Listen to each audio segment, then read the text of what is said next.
100 years ago, after the revival of spiritual qi, it became the most fundamental energy in the world, and, under the influence of spiritual qi, living creatures evolved in two directions, one being a wild ancestral regression that enhanced their physical power, and the other being a spiritual mutation that focused on energy-based attacks.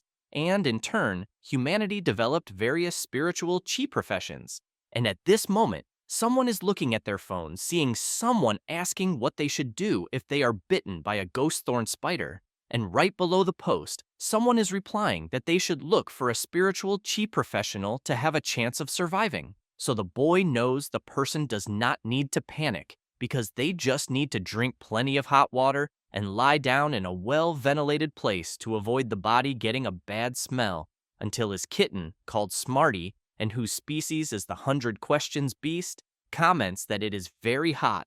Then the cat climbs onto the boy's head and says, he heard that outside it is cooler. The boy wants to know what his little pet is doing. The kitten goes to the window and starts tapping, wanting his owner to open it. After the boy opens the window and the kitten feels the breeze coming from outside, he asks his owner not to forget to take the medicine. Later outside, the boy is sweeping the trash. This is Lin Yuan, 18 years old and owner of a small spiritual creature shop. He keeps in mind that although people in the world can use spiritual qi to promote the growth of living creatures, he knows that for himself, it is like an impossible fairy tale, since he is fully aware that he has been a fragile person since childhood and completely unable to feel the existence of spiritual qi since he was 8 years old. Besides not being able to improve his physical condition with spiritual qi like a normal person, much less contract high-level spiritual creatures, after removing the cloth from the plants, Lin Yuan tells his cat that blocking the light with a cloth is not enough because the weather is very hot and there is no good way to cool things down. The plant in question is a lily. The kitten comments that it looks like the plant is almost withering. The MC replies yes, and explains that as a low-grade healing spiritual plant, it simply is not competitive because it is even worse than the green vines used as fodder. Then, he thinks that in the world since the revival of spiritual qi, all spiritual creatures are divided by grade and quality, so he knows that anything below copper grade is considered low grade, and that almost no one is willing to spend resources raising low-level spiritual creatures, because compared to them, the high-level ones are much easier to evolve, and that just like in the last 100 years, no one has ever heard of the evolution of the 100 questions beast, which is his kitten species. At that moment, Yin, the MC's bird, arrives with his medicine. Lin Yuan reflects that with a body as weak as his, just contracting low-level creatures like Smarty and Yin left him dizzy for 2 weeks, not to mention sensing spiritual qi to raise them and help them level up. An hour later, both are bored. Smarty wants to know if humans like to sleep in. Since there is no one on the street, the MC wants to know what his little animal is talking about, until he sees some people passing by and shouts asking them to take a look, because he has some great-looking green climbers. The little girl calls her mother and asks her to look at the MC's kitten, because it is the same species as Kiki. Smarty smiles, welcomes them, and asks if they would like to buy a green climber. The little girl's kitten comments that Smarty's fur is so dry and gray that it is obvious he is a leftover and definitely cannot compare to hers.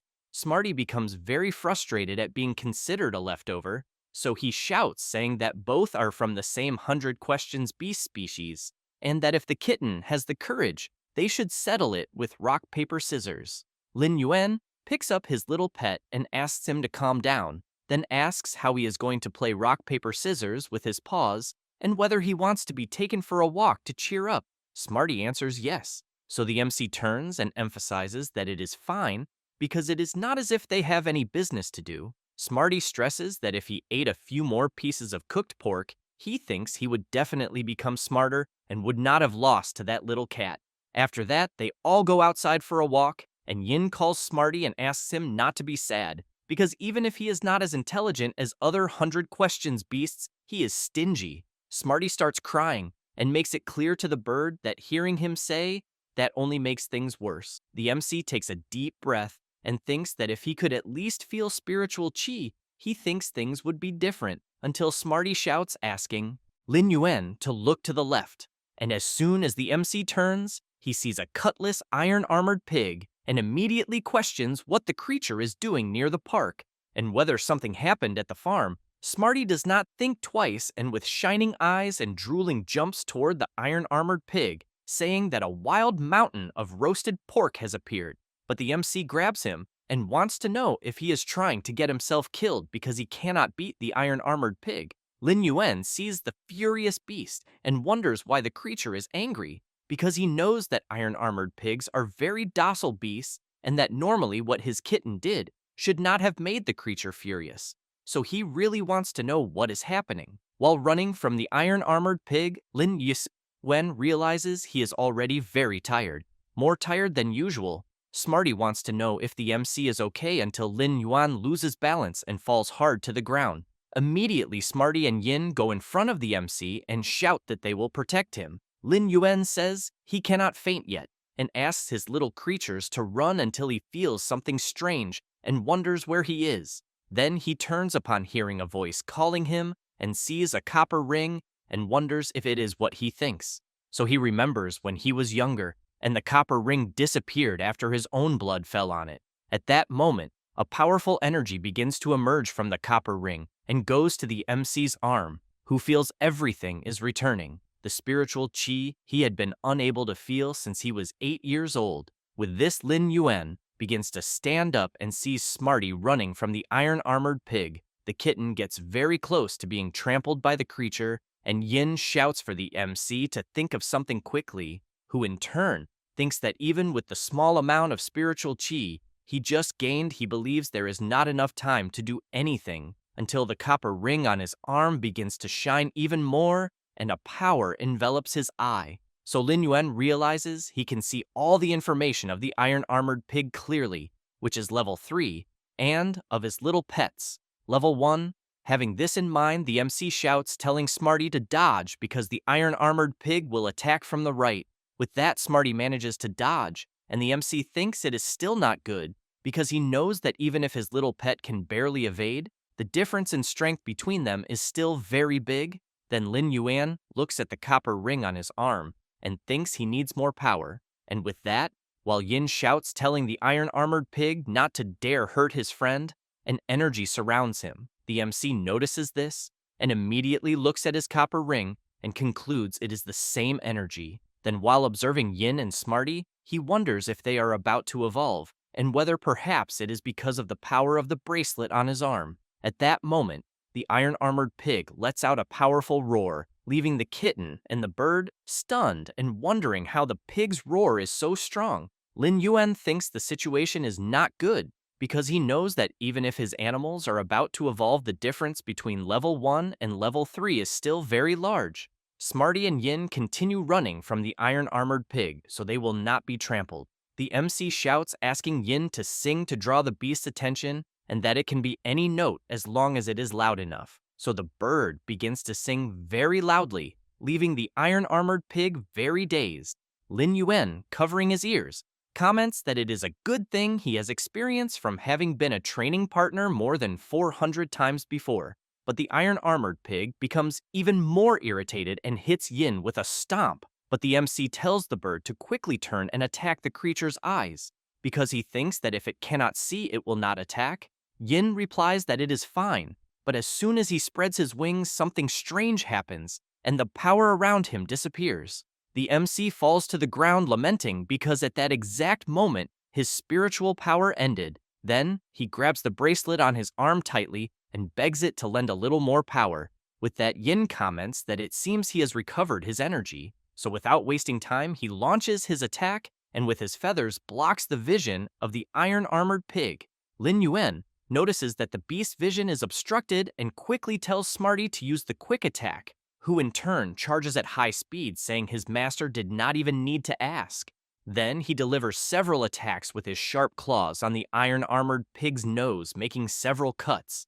But the creature manages to turn and hits the kitten, slightly dazed from the blow. Smarty wants to know if they won. While trembling, the MC says they did, and that they were incredible. But as soon as he finishes saying that, he begins to faint. Meanwhile, the iron-armored pig runs scared in another direction until suddenly it slams to a stop.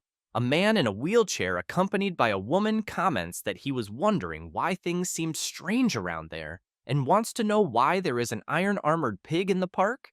The woman is surprised since she is seeing some feathers on the pig and wants to know if they are the MC's bird's feathers. Then, she calls the old man and says she will leave the situation to him because she first needs to find little Li Yuan. The old man replies that it is fine, summons his beast, and with a sinister look apologizes to his creature for bothering it. Meanwhile, Lin Yuan opens his eyes, and as he walks through the place, he thinks it is the place he has been before again, because he has lost count of how long he has walked there since he first dreamed of it. But when he looks at the huge ring in front of him, he thinks it is already a little late, but still knows he needs to thank it for sharing spiritual power in a moment of crisis. At the same moment, the ring reacts, and the MC thinks the place seems to be about 40 to 50 square meters. So he wonders if that is the so-called internal space of a spiritual creature. Then, he looks at the bracelet on his wrist and asks if it is its ability. Lin Yuan can see that the bracelet on his wrist is called Mobius, a type of unknown spiritual creature that is still level 1 and whose quality is normal, but is of the spatial and mystical type. The true data are that it extracts information imperceptible to the naked eye, and that this digitized data can reveal truths not apparent at first glance. It also possesses the passive ability of mental calm, where the effect of the ability increases with the level of the spiritual creature, in addition to stabilizing the spirit and having a chance to resist negative effects. The MC thinks he has already seen what the true data ability can do, until he is surprised to see that it has an exclusive trait, because he knows that usually only those that reach bronze rank possess them, and that one of normal grade having an exclusive trait makes him wonder if it could be a legendary divine treasure or a fantasy race. This exclusive trait is locked, since first, the space inside Mobius can house spiritual creatures. Second, the initial level of a spiritual creature cannot exceed the level of Mobius when it is housed for the first time. Third, Mobius cannot level up on its own since it levels up as the housed spiritual creature levels up.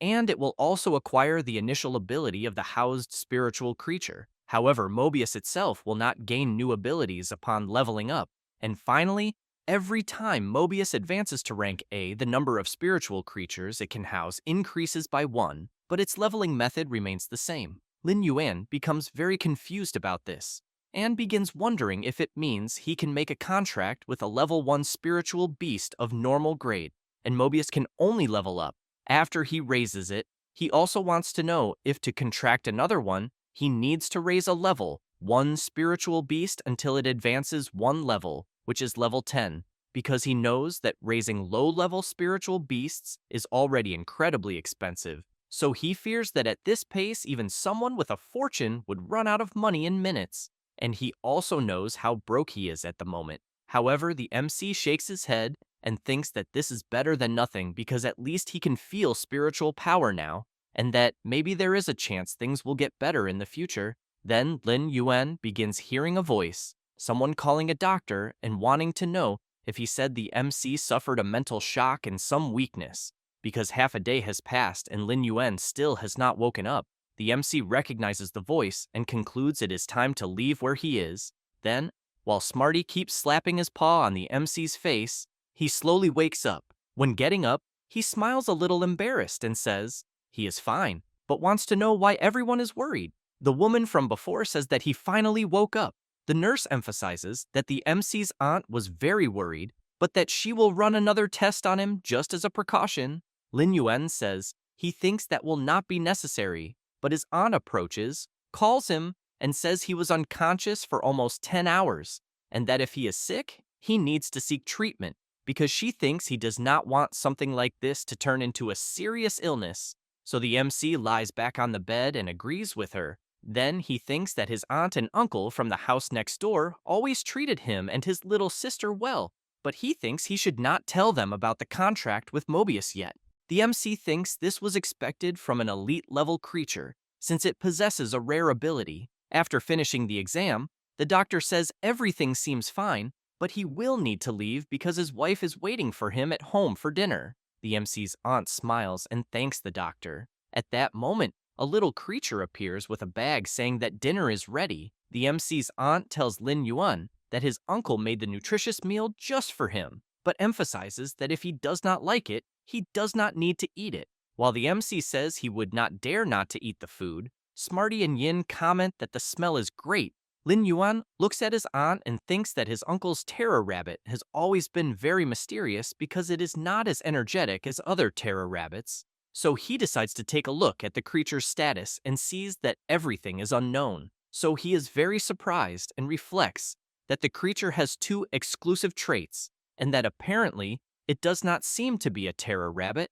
After that, a few days pass and someone is running. It is the MC who looks very tired, and right after that, he stops and thinks he has been running for an hour every day since leaving the hospital, but it still seems too intense because he knows he has no spiritual chi and therefore had to build his body from a young age, but that he probably should give up combat professions and consider a different life. At that moment, the MC's uncle and aunt appear, and he wants to know if Lin Yuan decided to wake up early to train. The MC smiles and says he is trying to stay healthy. Then Lin Yuan sees the status of the bone-devouring worm on his uncle, which is at platinum rank or higher, and whose effect causes a biological toxicity elemental mental curse. He then reflects that the creature wraps itself around the flesh and sacrifices itself to form a bone-devouring gangrene, and that for his uncle to be capable of sealing such a potent toxin in his leg for years, he thinks his level must be that of at least a king-grade spiritual chi professional. So he considers that if that is the case, the fear lion might be like his uncle, gravely wounded and assuming the form it is in to recover. As they leave, the MC's aunt asks him to remember to call if he needs anything. The MC tells them not to worry. Then he thinks that they have taken care of his little sister and him all this time, and that if only there were a way to heal his uncle's injury. Upon returning home, he sees the status of the green creeper plant and is surprised because it now has elite quality and was only normal quality the previous day. With this, he concludes that his spiritual chi is not just leaking but is actually channeling into spiritual creatures, allowing them to absorb it and evolve. Lin Yuan places his hand on the plant, and while releasing a bit of his power, he thinks he needs to try again, because he will increase the difficulty this time and go straight to the blonde lily of the healing type. It doesn't take long, and he succeeds. Now the green creeper is a blonde lily of elite level with normal quality, and it possesses the healing ability which recovers external wounds. The fragrance has a volatile, fresh herbal aroma that can relieve tension. Lin Yuan becomes excited and thinks that with the plant's ability, he believes it is now at least 10 times more valuable. Then he shouts, telling Smarty and Yin to stop sleeping and get up to see what he just did. While the kitten jumps into the MC's arms, the bird comments that he thinks they leveled up too. Now Smarty is level 2 and has the precise memory ability which allows him to remember every detail accurately when memorizing things. The kitten says he used to remember 1 piece of roasted pork, but now he can remember 30. Yin is now level 3, and upon singing he comments that even his voice improved a lot. The MC quickly hugs Smarty and with eyes thinking about money, says he finally found his golden finger and that he thinks they have become rich. Yin wants to know what the hell that golden finger thing is, but Lin Yuan realizes that this is more than just getting rich because he knows that evolving a spiritual creature is incredibly difficult, since aside from the very few spiritual creatures that evolve naturally, most require a creator to use vast amounts of precious materials and spiritual medicines just to have a chance to evolve a spiritual creature that reached its threshold level. However, he knows he can do all of this alone, but he realizes this is an unbelievable ability and that countless people would kill for it.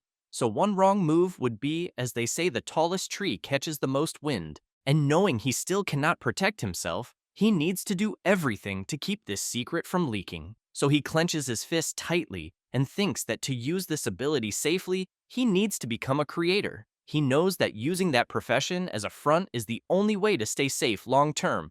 Otherwise, he will be begging to be targeted.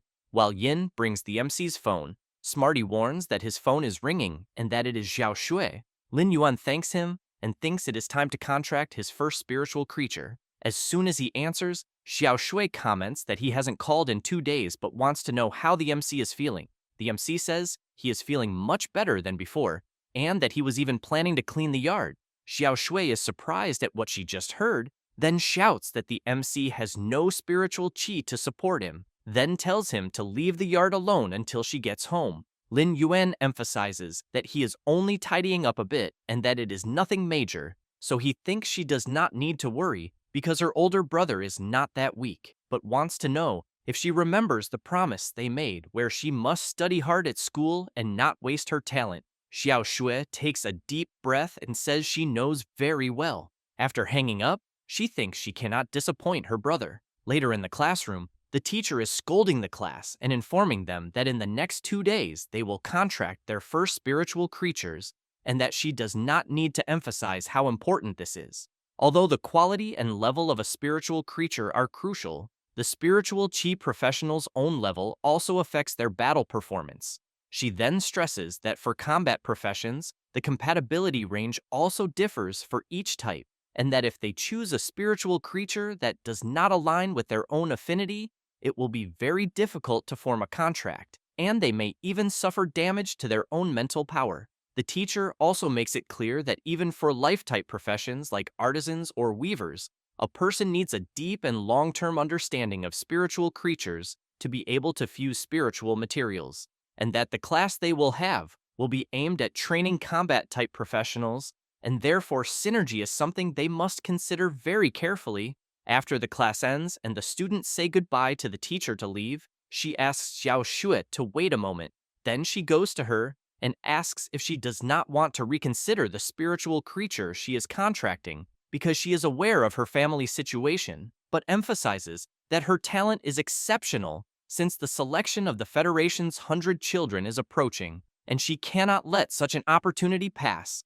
Xiao Shui only keeps her head down thinking about what to answer. Meanwhile, at the MC's house, he is very excited, shouting that he finally managed to improve 300 blonde lilies to elite grade, so he thinks this should be worth at least 20,000 Federation coins, and that with this, he also thinks he will be able to buy a high-level spiritual creature for his little sister until he sees his phone ringing and that it is an unknown number, so he wonders if it could be a new customer, since the timing is perfect because he was almost closing for the day. When answering, he asks who it is, and suddenly the person calling shouts, wanting to know if he is the guardian responsible for Xiao Shui, and if he knows she is planning to contract a gray beetle, and that with such an incredible talent, how could she waste it like that?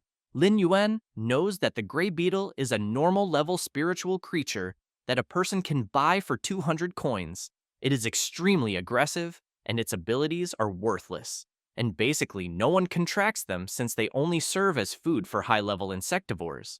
The person the MC is talking to on the phone is Xiao Shui's teacher, who keeps shouting that his sister's affinity covers all defense-type spiritual creatures, so she thinks there are probably only a few people in all of Violet Thorn City with that kind of talent. She then makes it clear that the MC must prepare an elite-level defense spiritual creature for Xiao Shu's first contract. Lin Yuan says he understands, thanks the teacher for her concern, and emphasizes that he will certainly send a suitable spiritual creature to the school in the next 2 days. But he thinks about the creature's elite grade and that he needs to get at least 100,000 Federation coins.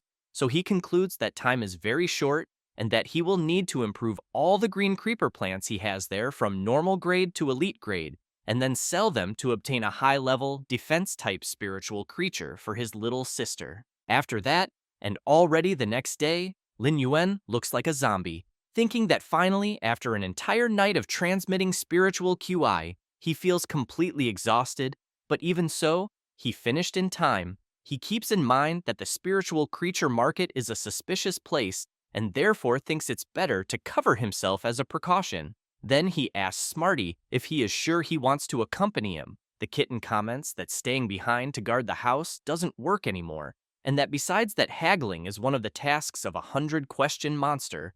Lin Yuan thinks that his kitten became so stubborn and disobedient since he evolved. At that moment, a horse appears running and pulling a carriage, and the guy shouts saying that the attraction has arrived and that all passengers should wait behind the yellow line. Smarty gets confused and comments that the bus he is seeing looks a little different from the others he usually knows.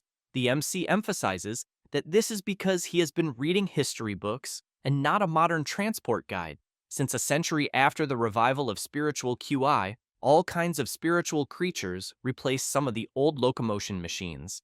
After getting on the bus, the driver asks everyone to hold on tight. That said, the spiritual creature pulling the bus bursts forward at full speed, and if the MC doesn't hold the kitten, he would go flying along the way. Then the driver wants to know if Lin Yuan is also going to the spiritual creature market because he thinks he chose a good day for it. The MC is intrigued and asks why, and if by any chance there is a new stock of creatures. The driver comments that apparently the boy didn't see the news. So he says that a few days ago a dimensional rift opened about 48 kilometers from Xia County, and the guards of Violet Thorn City spent 2 whole days and nights hunting all the invasive insects that came out in droves to control the situation, and that he also heard that the city guard squad is still waiting nearby. Lin Yuan is very surprised to know, but the driver continues saying that the rift opened right next to a spiritual creature breeding base, and that the creatures were killed or injured,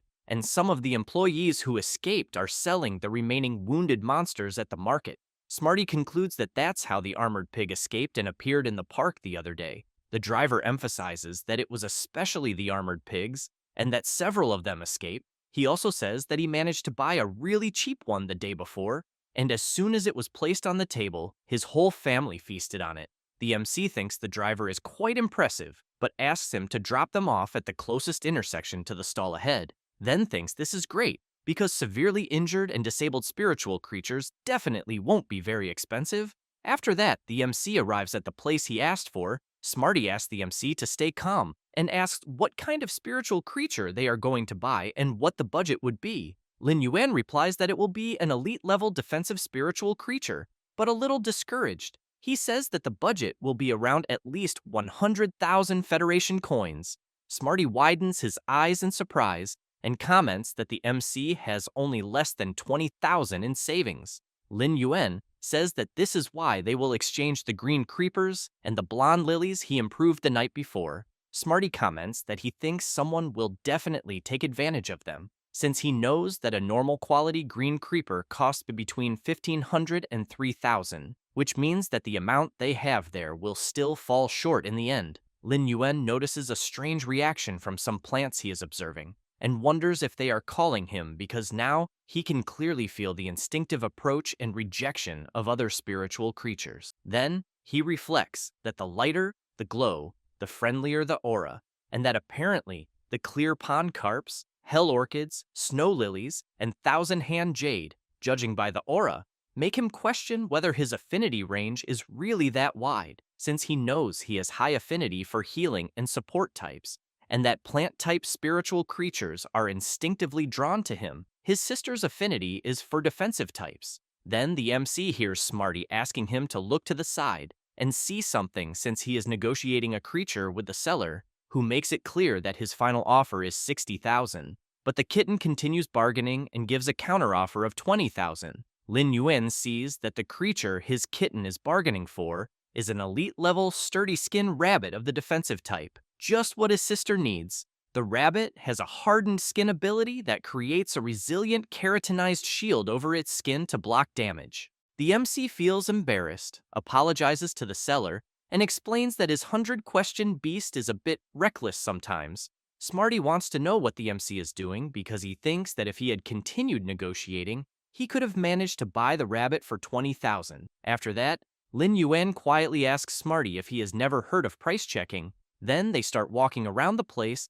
and soon see a normal grade land turtle of the defensive type. The creature had an ability that allowed it to increase its body size, retracting its head and limbs into its shell to help block damage. Lin Yuan comments that the grade is too low and that he won't have time to evolve the creature's level in time. Then, they observe an elite-grade phantom claw fox of the defensive type, which has the rolling ability allowing it to curl its body into an arc and move by rolling, blocking damage with its spiritual pack sound. Lin Yuan comments that the fox is not very different from the sturdy skin rabbit, while Smarty wants to know how that creature could protect Xiao Shui while being so timid. As they walk around again, Smarty wants to know if they shouldn't reconsider buying the sturdy skin rabbit. Lin Yuan replies that he thinks it's better to keep looking because he still needs to think about it. After walking a bit, the MC stops and thinks that after seeing the options, he believes what he is seeing may be what he is looking for. Then he sees the status of the elite grade curled horned sheep of the rock type, which has the parry ability where the creature uses its large horns to block and defend, as well as the horn attack ability, which strikes a target with its large vibrating horns, causing paralysis through high-frequency vibrations. Lin Yuan thinks it is a very good creature because it even has a spiritual beast control ability. Thus, he becomes excited, calls the seller, and asks if he is willing to close the deal for the curled horn sheep. The seller asks the MC to wait a moment because he needs to call his wife to confirm. While the seller speaks with his wife on the phone, Smarty comments to the MC that he checked the prices online the previous night and that a curled horned sheep costs only about 50,000, so he thinks that even a rare one would cost at most 90,000. Lin Yuan explains that this is called showing sincerity and that he thinks his kitten is still very inexperienced when it comes to negotiation. The seller informs that the sheep will cost 120,000 Federation coins. The MC is outraged and thinks this is clearly a robbery. Then he comments that he doesn't think there is any other defensive spiritual creature there. Smarty tries to cheer him up, saying that if it comes to that, he thinks he will have to pay more for the curled horn sheep since it is for Zhao Shui, until the MC hears a seller telling several people that he thanks everyone for their preference over the last few days, and that the spiritual beast meat is sold out, so he apologizes to everyone who missed the opportunity. Someone in the crowd comments that they are seeing the seller still has some severely wounded spiritual beasts. Lin Yuan's eyes sparkle upon hearing this, and Smarty calls him and comments that this is not the time for him to think about stewed pork. The seller comments that he feels very sorry for the poor creatures he has inside, and that he also feels sorry for making everyone wait, but he emphasizes that if they are interested, they can take a look inside since only 3 remain. Lin Yuan hears people wanting to know if the seller is joking because how will they buy the creatures to heal them since they think most there will not have money to hire a breeder. As soon as the MC goes to the seller, he comments that it is too late and informs that the meat is gone. But Lin Yuan says he is not there to buy meat because he would like to see the spiritual beasts he has inside. Then he thinks that apparently the seller seems quite unstable and considers that if he tries to negotiate with him now, he will probably be kicked out immediately. However, he keeps in mind that now it is different and quickly uses Mobius's calm mind ability, and as soon as the ability activates, Lin Yuan notices the seller seems much calmer, who then calls the MC and points out that he is not much older than him, so he suggests that he call him Yang, but he informs that there are 3 severely injured spiritual creatures inside and that he will take the MC to see them.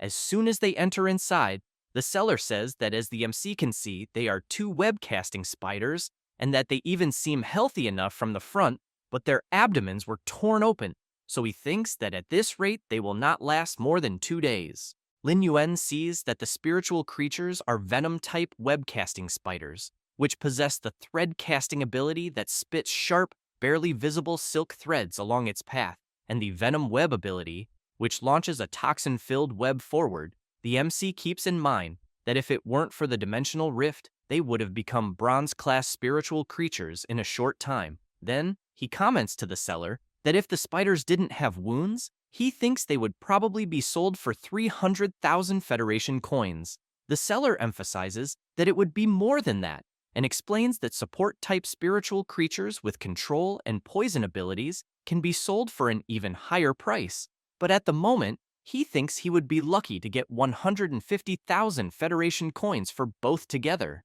Lin Yuan calls the seller Yang and says he would like to buy both webcasting spiders, but informs that he does not have enough money on him, so he explains that he was thinking if he could trade some spiritual creatures for them. Yang says that to be honest with the MC, he thinks that after finishing with the batch he is planning to open another spiritual creature breeding base and start from scratch, so he thinks he may not necessarily need the spiritual creatures he is being offered for trade.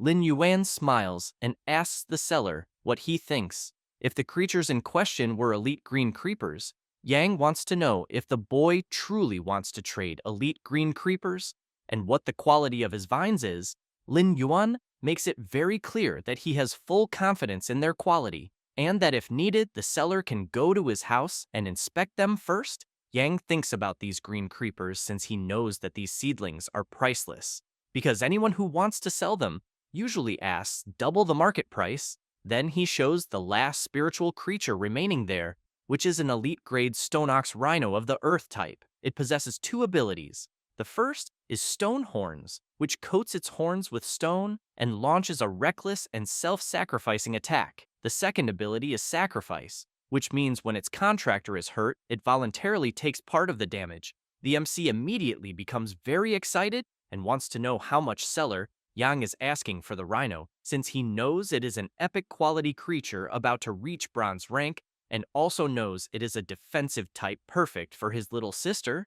The seller wants to know if the MC is really serious because the creature's condition is not good at all. Lin Yuan asks the seller if he accepts 200,000 Federation coins. He is very surprised and asks if the MC by any chance has some way to heal the Stone Ox Rhino, but he wonders if the boy might have a breeder supporting him.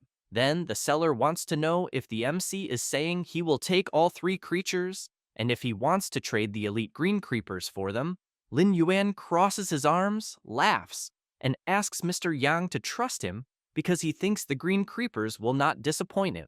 The seller, while rummaging through his bag, says it is fine and that he believes the MC, but emphasizes that since he is taking the three spiritual creatures, he can pack up his stall, then informs that they will leave soon to see the green creepers. Thus, he grabs an artifact and emphasizes that thankfully, he has a spiritual lockbox there because he will just pack the stone ox rhino and the web casting spiders and take them together.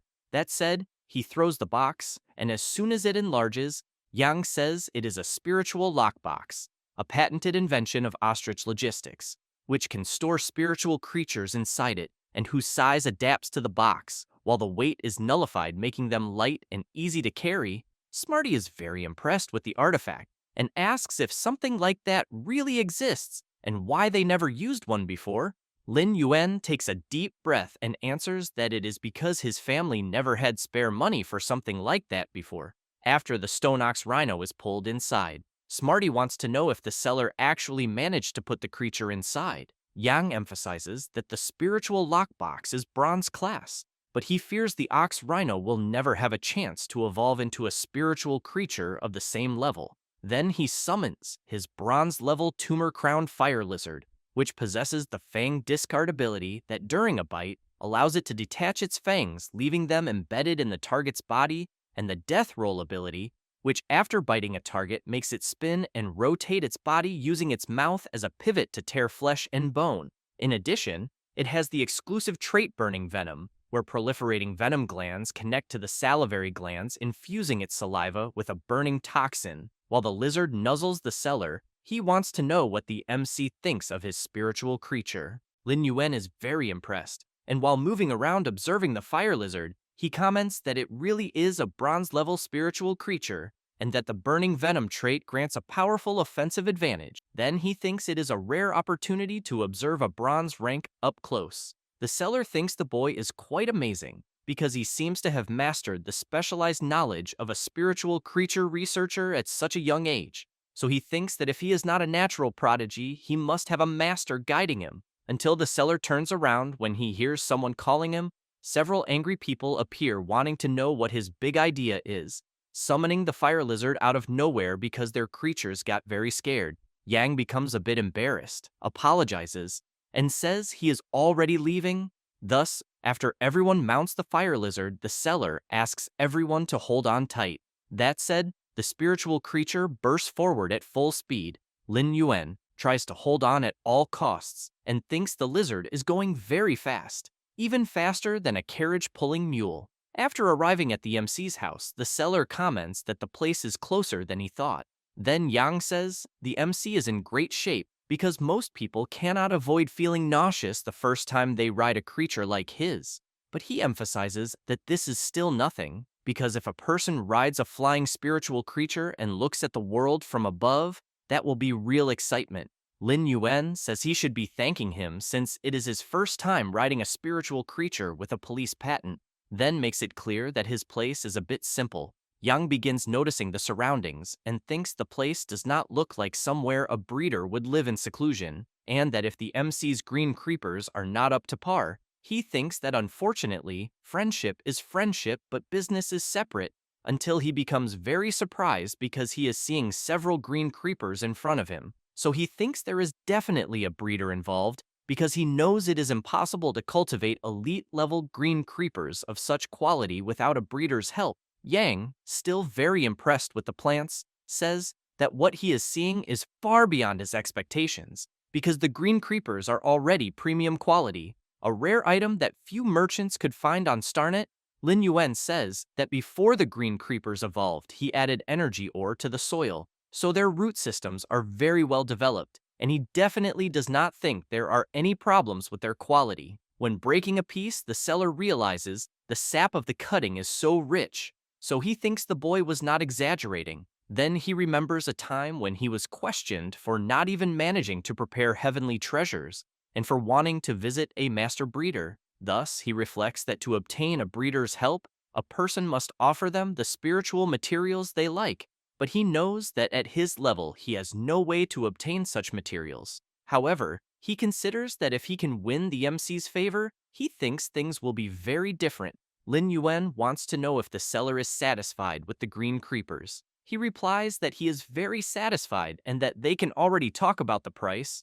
That said, he makes it clear that, to be honest, the MC's plants are all top quality, and they would sell like water on Starnet for 30,000 units. So his best offer is 33,000 per pot, and he will take 100 pots, and therefore wants to know how many the MC has available. Smarty is completely shocked to hear that the seller wants to take 100 pots, and immediately starts calculating how much that will be. Lin Yuan replies that he definitely has the 100 pots there, but thinks he needs a large amount to raise his spiritual QI professional level, and the green creepers will be the most convenient method. Yang keeps in mind that the transaction is not small, but even so the MC appears completely calm and unshakable, so he considers that maybe he is used to big deals, but judging by his common clothes and his small shop, thinks it must be a smokescreen set up by the person supporting him.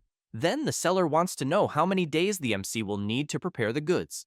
Lin Yuan replies that he will need 7 days, but thinks that it will be 1 hour per pot plus 2 days to deliver the spiritual creatures to his sister, and considering rest time 7 days is the absolute limit, Yang starts crying and thinking that this is a blessing in disguise because his luck has finally changed, and he thinks it is even a divine connection. Thus, the MC asks the seller to pick up the green creepers in 7 days. Yang replies that it is fine, but wants to know if the boy is sure he does not want a deposit for the 70+ remaining pots because he has the money with him. Lin Yuan laughs, says no, and thanks the seller, but emphasizes that they can settle the total amount when he returns to pick up the goods. Yang mounts his lizard and says he will return in 7 days.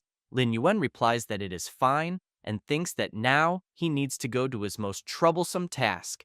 Then he goes to his backyard where the stone ox rhino is. Yin appears and immediately wants to know if the rhino will live with them. The MC makes it clear that he will first save the creature and that Smarty and Yin should step back. As he approaches the creature, he realizes it is already extremely weak, and therefore he needs to hurry. Then he places his hand on the beast, and slowly the rhino's wounds begin to heal. Lin Yuan is pleased to see it is working, but decides to try to speed things up. Then he intensifies his power even more over the creature, and the moment it is hit by the power, it lets out a huge roar, which even scares the MC, who wants to know what happened. A strange energy surrounds the rhino, and the MC wonders if it could be the obstacle to reaching the specialist level. After some time, Lin Yuan is very focused, hoping the creature can hold on so they can break the wall together. It does not take long before the barrier begins to crack, and soon after an explosion happens. Lin Yuan waits for the dust to settle, hoping it was a success, until he manages to evolve the creature into the iron-horned ox rhino, a species of spiritual creature from the giant horned family with bronze rank horns, and of the metal type. The rhino now possesses the metal horns ability, which coats its horns with reinforced metal to deliver a reckless and selfless attack, as well as the sacrifice ability, which means that when its contractor is injured, it actively absorbs part of the damage. Lin Yuan is surprised to see he can also choose an exclusive trait for the creature, which could be scaly skin that develops an armor-like layer of scales on the surface of the skin, made of the same material as the hide, tireless stride, which conserves energy during running, and finally pain siphon, which absorbs a portion of the damage received and converts it into vital force.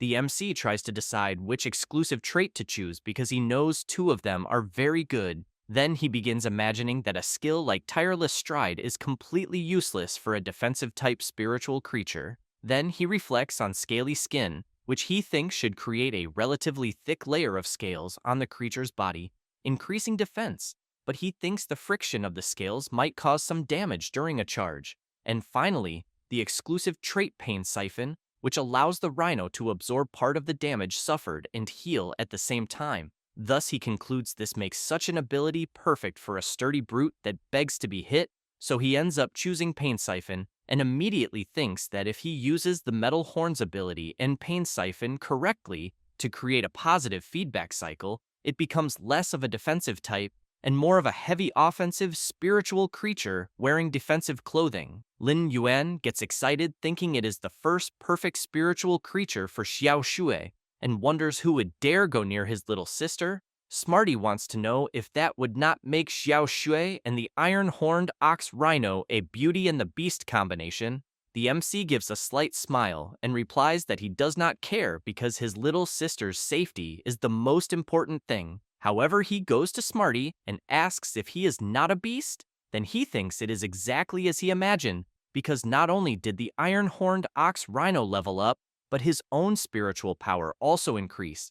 So he knows that the higher the level of the spiritual creature that evolves, the more spiritual power feedback he will receive, but that just making the ox rhino reach bronze level required almost all of his strength. So he wonders if a higher level breeder using all kinds of heavenly and earthly treasures could reach even higher levels. Smarty wants to know how the MC will send the enormous creature to Xiao Shui. Lin Yuan replies that it will be with ostrich logistics because he just earned some money, and since he is in a hurry, he placed an express flight order and they will arrive there to pick it up very soon. The kitten gets excited wanting to know if he will be able to fly like Yin after that night falls. And in the Hui Yue Palace, someone is making a mixture with 3 portions of patchouli sprouts, 1 portion of submerged sea ebony, and 1 portion of platinum beast blood essence. A winged creature with something in its mouth flies over a flask, and an old man looks at the woman beside him and calls out to her, but is quickly interrupted by someone who tells the old man not to speak out of turn. The winged creature drops an ingredient into the flask, and a strong reaction begins to occur. Then a person makes a motion with their finger controlling a kind of liquid, and soon the place fills with a strange reddish smoke. The old man and the woman cover their faces and think that the single preparation process is producing immense pressure, and that they believe it is even pushing away both protective spiritual auras, and they quickly conclude that this must be what a 5-star creator is like. The person in question is the Moon Empress, one of the 3 5-star creators of the Radiant Federation, who then asks Sikong to summon the spiritual creature he wants to evolve. Sikong says, "All right, he is a king-level expert." Ling Xiao, the Lady of Violet Thorn City, and also a king-level expert, comments that she had already told Sikong not to worry. The old man wastes no more time, thanks the Moon Empress, and immediately summons his spiritual creature that he wishes to evolve. The Empress makes a motion that causes the creature's spiritual aura to leave its body and move toward the flasks. Then, Sikong's creature collapses, trembling on the ground, and the old man wants to know what is happening. She replies that everything is fine, and explains that the creature is evolving to a legendary level, and that the old man only needs to fuse the will rune he comprehended with it, and it will evolve into a fantastic race. Sikong thanks the Moon Empress and makes it clear that he is willing to serve her like a loyal dog or horse, and that he would even cross fire and water and die 1,000 times for her. That said, his creature opens its eye and lets out a loud, shrill roar. At that moment, a very cute little spiritual creature opens its eyes because of the roar and looks angrily at Sikong's creature, which in turn feels the immense spiritual pressure of the little creature and trembles all over. the Moon Empress picks up her spiritual creature and says that Sikong crossing fire and water will not be necessary. However, she emphasizes that regarding the selection of creators, each promotion exam is held every 3 years, and he can only advance one level at a time, so she wants to know how they can select truly talented creators. That way, Sikong becomes worried and wants to know if she is suggesting that for the current creator exams, it will be possible to take the test for several consecutive levels. While petting her little creature, she replies that it will only be from level 1 to level 2, and that anyone who passes the level 1 creator exam in 2 hours will be exempt from the 3 lifestyle profession exams and can directly take the level 2 exam. Then, she orders him to go immediately and give the command. Sikong replies that he understands and will do so at once. Ling Xiao wants to know if this is why the Moon Empress wants to reform the system, since no exceptionally talented young person has appeared in the Federation's creator exams in recent years, and they cannot even comprehend a single will rune. She replies no, and makes it clear that this is merely a personal matter of hers, but emphasizes that as fellow 5-star creators, both the Lord of Bamboo and the Sovereign Chef accepted apprentices, and naturally she cannot fall behind those 2 old fools.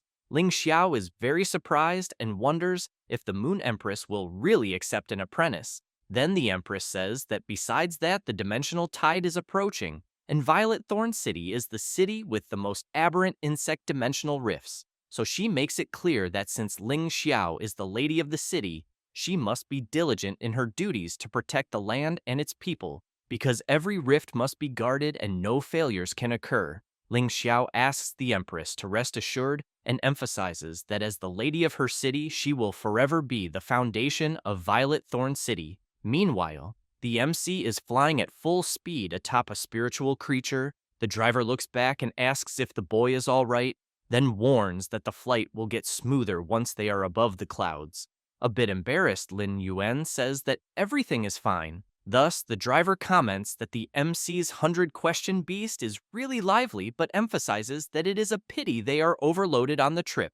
Otherwise, he thinks they could have brought Smarty along. Lin Yuan remembers his kitten crying a lot and wanting to go along so he could fly like Yin before leaving, but he asked him to behave because he would bring something very tasty for him when he returned. Then, still a bit nauseous, he answers the driver that it is all right, because there will be many other chances. Then, the driver comments that they have arrived and that the MC should take a look but not be afraid of the height.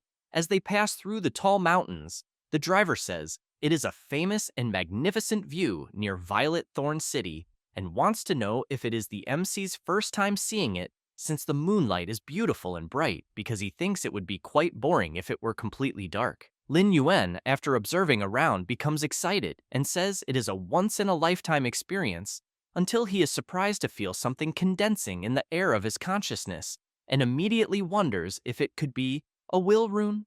Guys, a mini lesson from Xiao Shui for you. A will rune is the essence of a certain attribute that a spiritual QI professional comprehends from the natural world and can be understood as a necessary item to cultivate a fantastic race. Lin Yuan looks closely into his mind and concludes there is no mistake, since it is a will rune representing mountains and rivers and the types of spiritual creatures it is suited for. However, he is interrupted by the driver who wants to know if he is all right.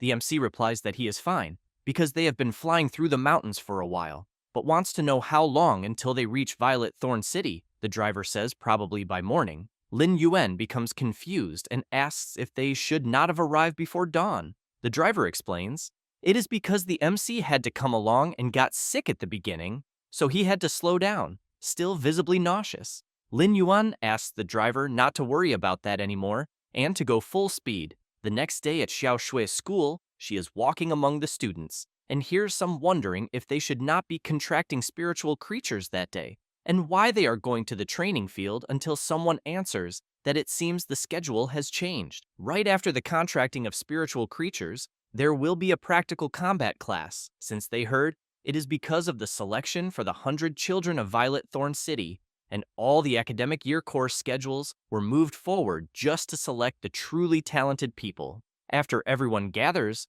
a guy says that the session they are in will be the practical combat class for the 3rd year, and also serves as the first practical combat exercise for the first-year combat class. Then he makes it clear that in moments after the students have formed their contracts, they will be paired with third-year students for practice battles, according to the numbers they draw, so they can become familiar with their spiritual beast's abilities. A blonde girl tells Xiao Shui she is very nervous knowing she will have to fight third-year students and wants to know if she is really going to contract a gray beetle. Xiao Xie looks down and seeing a beetle inside a capsule, replies yes. After some time of practice battle, the instructor announces that in the 8th training battle drawn the first year's gliding squirrel fled the battlefield, and thus the third year wins. The owner of the spiritual creature shouts that this is very unfair, because they just signed their contracts and already have to fight seniors who already have combat experience. So she thinks the situation is completely one-sided. Then she shouts to Xiao Shui and says that she will be next. And since she is the best in the class, she has to show what they are made of. The instructor wastes no time and announces they will begin the 9th battle, then wants to know if both sides are ready. The third-year guy, visibly relaxed, answers yes. The surrounding students are very surprised, wanting to know if it really is Feng Lixing, because they heard his family has a relative in the Breeders' Guild and that he is even participating in the 100 Children of Violet Thorn City.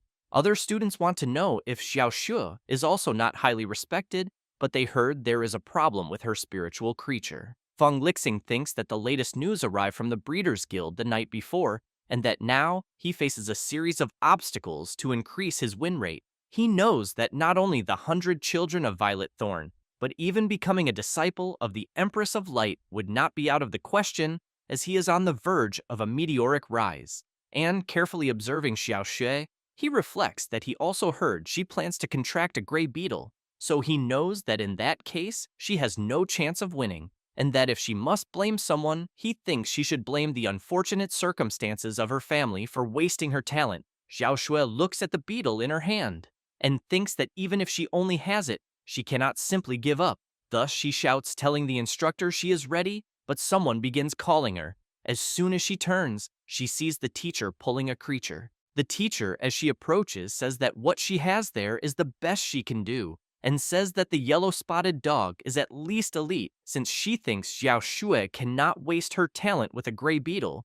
Then a huge bird flies over the test site, and someone jumps off the creature shouting and asking Xiao Shui to wait a moment. It is the MC who, upon landing, thanks the teacher for her kindness, but says he brought his little sister's spiritual creature. Lin Yuan goes to Xiao Shui and says, thankfully he arrived in time, then asks her to form a contract with what is inside the box and says she can trust him.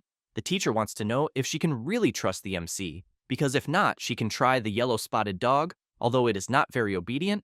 At that moment, Feng Lixing starts laughing and says it is all right, because he thinks it does not matter what spiritual creature it is. Neither Xiao Shu nor Lin Yuan likes hearing that at all. Feng Lixing continues saying that whether it is a gray beetle, a yellow-spotted dog, or anything else, none of them can beat his Force King beetle, which he raised since youth. That said, he summons his powerful bronze-level creature, which possesses superior quality abilities. The Giant Horn Ram ability, which concentrates power in the giant horn on its head for a reckless and selfless charge, and the Brave Charge ability, which increases its power by 50% when performing a charge attack. Its exclusive trait is Insect Observation, which allows the Force King beetle to see through the camouflage of spiritual creatures below the bronze rank. The teacher is very surprised and says she thinks not even a yellow-spotted dog could withstand a single blow from Feng Lixing's creature. After taking the artifact from her brother, Xiao Shui wants to know if it is a bronze-class spiritual lockbox, because she knows her family has no money for such a thing. Lin Yuan goes to her and asks her not to think too much, since she should focus on the task at hand first because he is sure she can do it. Xiao Shui firmly grips the box and tells her brother she will be fine, and as the spiritual lockbox begins to react, she thinks she will not let her brother's efforts be wasted. Thus, she manages to form the contract with the spiritual creature inside the box, which is the iron-horned ox rhino, that immediately surprises everyone around with its size. Feng Lixing says her entrance was quite impressive, but emphasizes that he fears she does not understand the advantage that combat experience gives a combat professional. So he thinks it is a pity the huge creature her family bankrupted themselves to obtain. Xiao Shui makes it clear to Feng Lixing that he will pay for those words, then orders her creature to use the iron horn skill.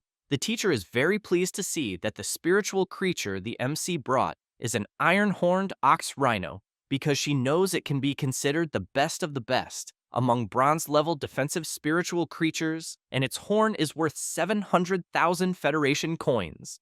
Lin Yuan gives an awkward laugh and says the teacher should not evaluate the creature purely based on money. She replies that it is a professional habit for a spiritual creature analyst. While the battle between the two beasts unfolds, Feng Lixing laughs and says that her iron-horned ox rhino is only a defensive spiritual creature, so he wants to know how Xiao Shui can attack so recklessly. Then, he shouts that he will show her the fighting power of a spiritual creature with great assault strength. Thus, he orders his beetle to use the giant ram horn ability. Xiao Shui uses her spiritual QI and orders the ox rhino to hold its position and stand firm. Feng Lixing realizes it was very close to knocking Xiao Shui's creature out of the arena, so he thinks that being able to use spiritual QI to support a spiritual beast so soon after the initial contract means Xiao Shui is truly talented. The teacher is frightened and comments that she is glad Xiao Shui's creature was not pushed directly out of the field, since she thinks Xiao Shui was very reckless because she attacked just because she was provoked a little, and that therefore she still lacks combat experience. Lin Yuan thinks that is not it, because if his little sister became familiar with the iron-horned ox rhino's abilities at the moment she contracted it, then he thinks attacking immediately is a tactic to surprise the enemy. While the Force King beetle circles the ox rhino at high speed, the students wonder if the beetle acting like that would not be useless. Feng Lixing hears them and thinks they are all idiots because he knows what it really means for a powerful attack-type spiritual creature to move so fast, since it is obviously to find the perfect opportunity to deliver a fatal blow. Then he shouts, calling Xiao Shu, and asks if she can imagine what is about to happen. As soon as he spots an opening, the powerful Force King beetle strikes the ox rhino. Xiao Shui, while waiting for the dust to settle from the attack her creature took, can only hope that the ox rhino is all right. The students are also impressed by the powerful, massive attack of Feng Lixing's Force King beetle and think that not even the huge ox rhino could withstand it. The teacher yells that she knows that even if Xiao Shui's spiritual creature is famous for its iron skin, and even if Xiao Shui is doing her best to channel spiritual QI to help it stabilize, even if it resists the first blow, she thinks it will be worn down by the constant attack throughout the battle. As the dust begins to settle, the teacher continues saying that making a third-year student fight a freshman in a practical match is simply unfair. The MC thinks it is still fine, since he has in mind that the skill chosen for the ox rhino was precisely for this type of situation. Thus, Xiao Shui yells, warning her spiritual creature that this is the moment. With that, the creature's exclusive pain siphon trait is activated. The students do not understand what just happened, since the spiritual QI around the ox rhino changed, and its wounds are healing. The teacher becomes excited when noticing that it is the pain siphon, because she knows that this exclusive trait can absorb part of the damage received and convert it into vitality. Lin Yuan is pleased, thinking that this was already expected from his little sister, who even in her first practical combat and the first time she sees an ox rhino, can still control the situation and seize the opportunity. Feng Lixing cannot believe it and comments that even if Xiao Shui's creature has iron skin, it is just a slightly tougher punching bag. So he asks his Force King beetle to continue the attacks non-stop. Thus, his spiritual creature begins to unleash countless attacks while the ox rhino keeps firmly enduring the blows it is taking. The students find this amazing because they can see that the strength of Xiao Shui's spiritual creature did not decrease at all after so many hits. However, the teacher finds something strange and quickly turns to the MC, wanting to know if the iron-horned ox rhino he chose has no counterattack skill and why Xiao Shui is just taking blows without retaliating. Lin Yuan feels a bit embarrassed and asks the teacher to stop being so impatient. Then, he comments that she herself had said that his little sister had affinity with defense-type spiritual creatures, so he thinks she must have her own plan. Feng Lixing completely loses his mind and yells, ordering his Force King beetle to use the giant horned ram skill with full power. Thus, the creature charges with everything toward the huge ox rhino. Xiao Shui notices an opening and yells for her spiritual creature to prepare and use its iron horns, which causes the stones below to shatter from the powerful attack. One of the students finds this strange and wants to know if that is really allowed. Lin Yuan thinks his sister is doing very well by adapting to the terrain. Feng Lixing becomes even more irritated and comments that she is only resorting to cheap tricks,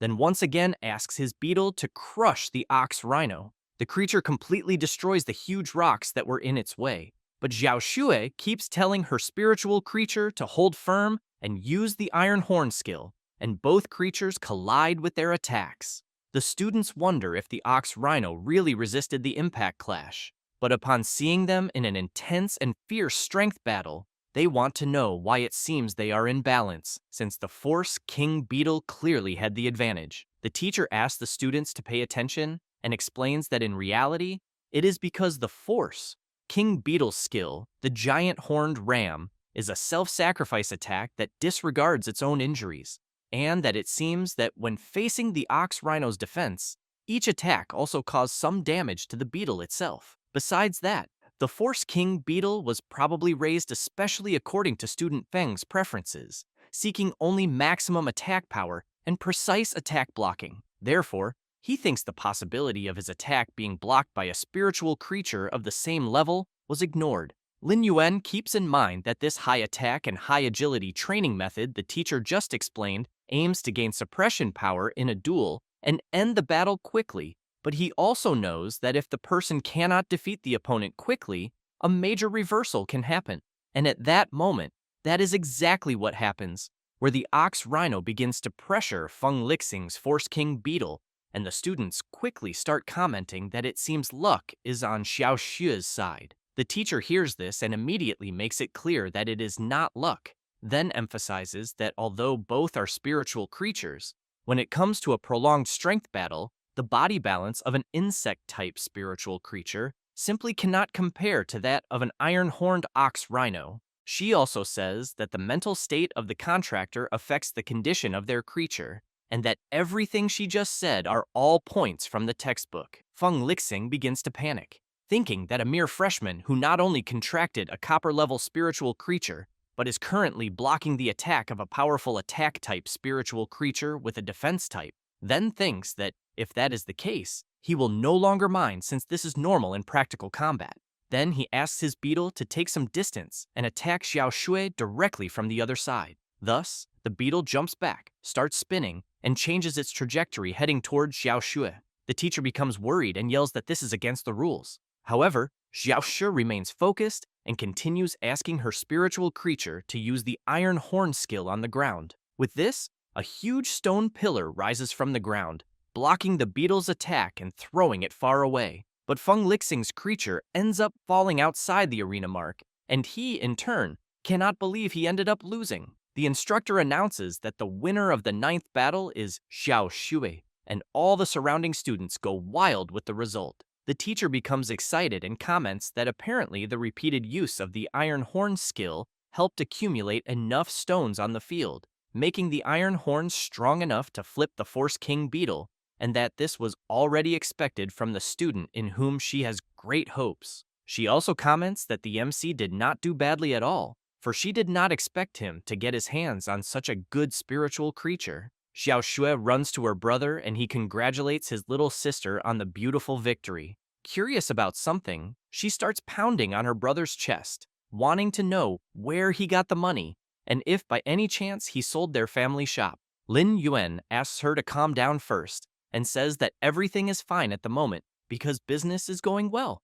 The teacher comments that she thinks she should not interrupt the siblings' moment, but points out that time is short and she will be brief. Then she says that with Xiao Shua's talent, the school plans to recommend her to directly participate in the preliminary selection of the 100 Children of the Violet Thorn. The MC comments that the teacher had already mentioned that before. She continues saying that the selection of the 100 Children of the Violet Thorn is the most basic regional selection, since the final goal is to qualify for the selection of the 100 Children of the Radiant Federation, which is the true high-level national competition. But she emphasizes that although Xiao Xue is only a first-year high school student, her talent is enough to be selected for the preliminaries of the 100 Children of the Violet Thorn, and the Academy's educational resources will also be fully dedicated to her, and she will certainly grow very quickly. Lin Yuan thanks the teacher for taking care of his little sister all this time, but asks her not to worry,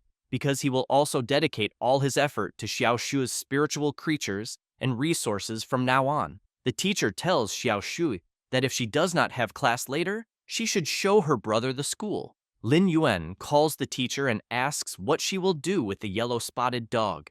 She replies that everything will be fine because she thinks she will raise it herself. After some time while they walk, the MC is commenting to his sister that he already said he can feel spiritual QI now, so he wants to know what else she needs him to show, and if by any chance she does not believe in her brother. Xiao Shui emphasizes that she needs to see it with her own eyes to be relieved, and she also thinks the iron-horned ox rhino must have been very expensive. Lin Yuan takes his phone and shows the balance in his account to his sister, who is completely shocked, wanting to know if he really made money. The MC says that after his spiritual QI recovered, he discovered he has some talent as a creator, so he accepted a job in that field and earned some money. Then he makes it clear that his sister only needs to focus on her studies, participate in the selections, and obtain a good ranking, and that she will not need to work part-time to support the family since her brother is also preparing to take the creator certification exam.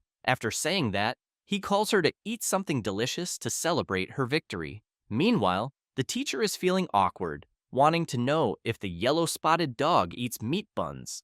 Later, someone is flying on the transport bird. It is the MC who keeps in mind that his little sister's studies are going well and that he also needs to work harder. After all, he knows the exams are not that easy. He also knows he needs to buy introductory books on spiritual creature research and spiritual material analysis later, and thinks there should be no problem asking Smarty for help, since during the practical combat he watched, although Xiao Shuis only seized the opportunity because of the damage reflection mechanic of the skill, the stable and sufficient amount of spiritual QI was the cornerstone of her victory. But at the moment, his own amount of spiritual QI is not even enough to be considered a true spiritual QI professional. Then he looks at the bracelet hidden on his wrist and thinks that if he wants to level up Mobius, the exclusive trait of its spirit lock has very strict conditions. Therefore, he wonders if he will really have to start from normal grade level 1. At that moment, the huge bird increases its speed and the MC immediately wants to know why. The driver turns around and wants to know if the boy is joking because he was already late when he dropped him off at the school. So, if he does not show the maximum speed of the black-winged wind falcon, he thinks he will get a bad rating. Lin Yuan comments that he still has things to buy. The driver says it is all the same because he can just place an order on Starnet and Ostrich Logistics will deliver on the same day. After some travel time, as soon as they arrive, the falcon is passed out from exhaustion. Lin Yuan wants to know if the creature will be okay. The driver asks the MC not to worry because it is nothing serious. Then he emphasizes that the trip has reached a successful conclusion and everything the MC wanted has been delivered, so he asks him to remember to give a good rating. Lin Yuan comments that he will rate him well and thanks him for the hard work. Looking at the things in front of him, the MC thinks everything was very fast since buying online is truly the best option in the era they live in, but he knows he needs to set up an online shop and that in the future, he might not even need to go to the spiritual creature market. Then, he opens the door and yells, calling Smarty and Yin.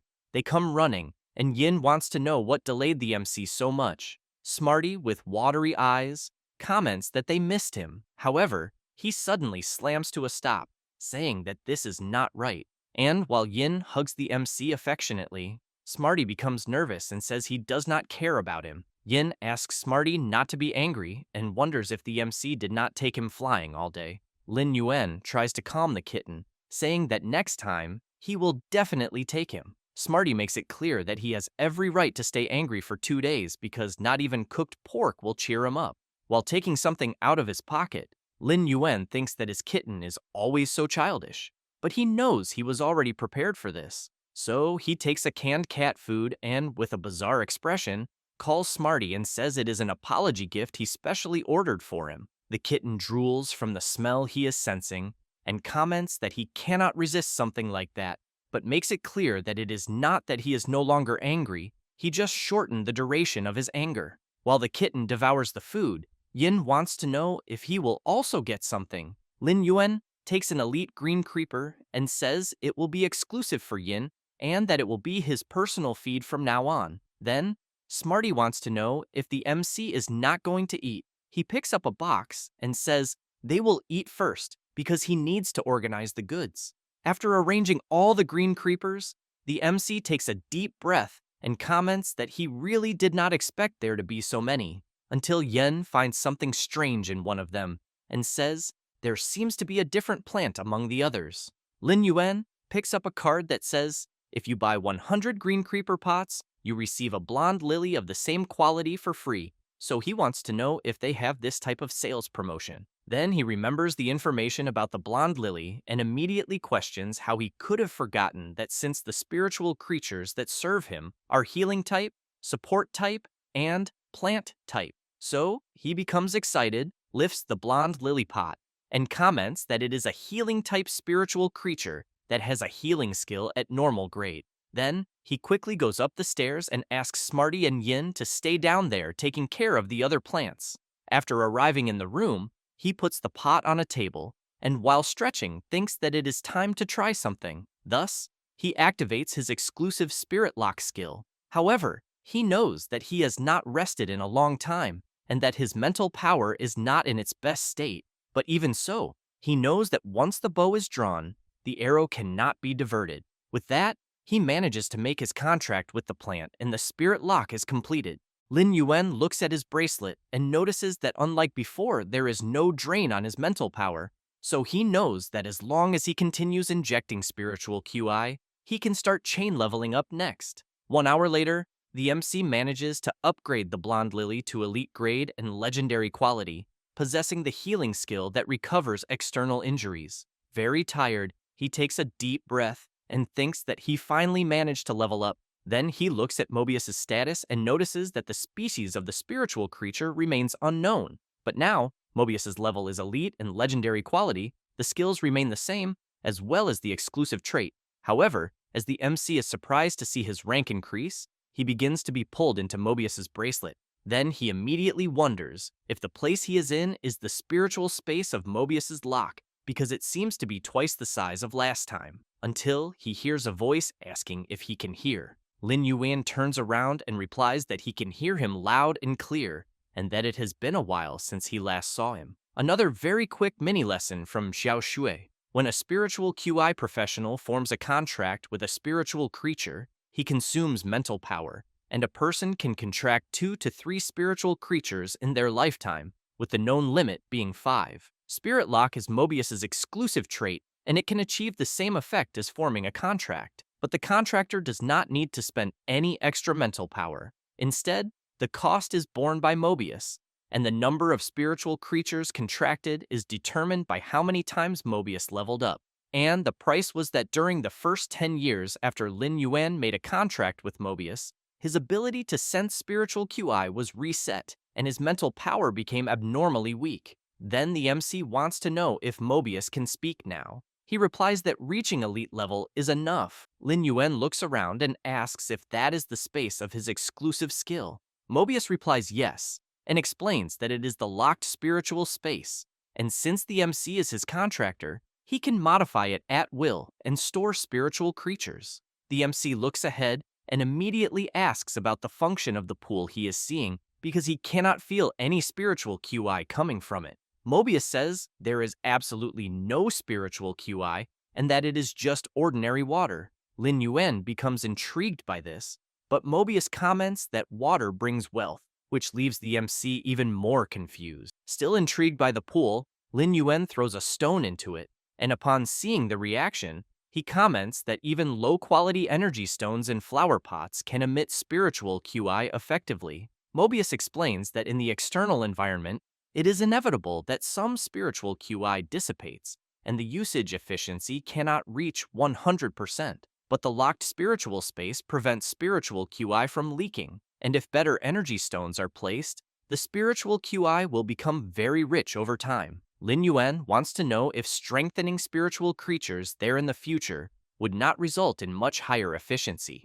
Mobius responds yes, and emphasizes that as he advances in level, the usable time will also increase. However, the MC comments that all of this requires an enormous amount of Federation coins to maintain, and that even the lowest quality energy stones cannot be considered cheap, let alone the high-quality ones.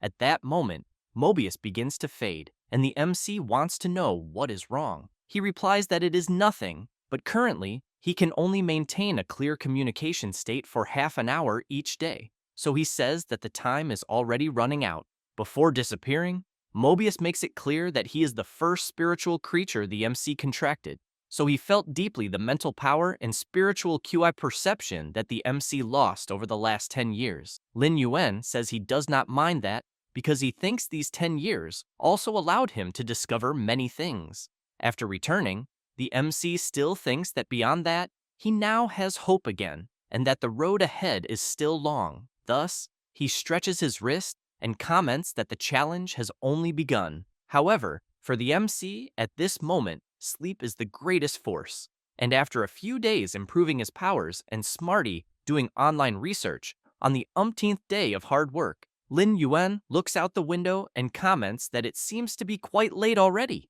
And while his little creatures sleep, he goes to them and covers them with a blanket. Then he leaves the room. While trying to improve some spiritual creatures, he thinks that the leveling exercise during his training period was not in vain, because the 2 web shooting spiders there were also saved. 7 days later, the seller, Yang, arrives to pick up his goods. He keeps praying for God to bless him, because he knows he is 3 times lucky and hopes the bet he made will allow him to turn his life around. But before knocking on the MC's door, he thinks that upon further reflection, producing 100 green creeper pots in such a short time is really very difficult. Then, he thinks again how he could be so lucky to find a spiritual creature shop with a creator behind it. As soon as he enters, he is already very surprised. Lin Yuan goes to the seller and comments that he already knew it was him. Yang laughs and says he is a little rushed because he urgently needs the goods. The MC replies that he knows and asks the seller to see with his own eyes. He prays that at least 30 pots are good, because that way there is hope for his newly rented spiritual creature breeding base. Lin Yuan shows all the green creepers the seller had ordered. Then he informs the seller that everything is there as requested. Yang is left speechless, completely impressed, and he immediately starts holding the MC's hands and saying that he saved half of his life. Lin Yuan finds this a bit embarrassing and says there is no need for that. Yang asks the MC to name the price right away and says he will not negotiate a single cent. Lin Yuan says it will be the original price as they had discussed before. The seller begins to cry, thinking that he has met a noble person in his life and that if the MC were willing, he would definitely become his sworn brother on the spot.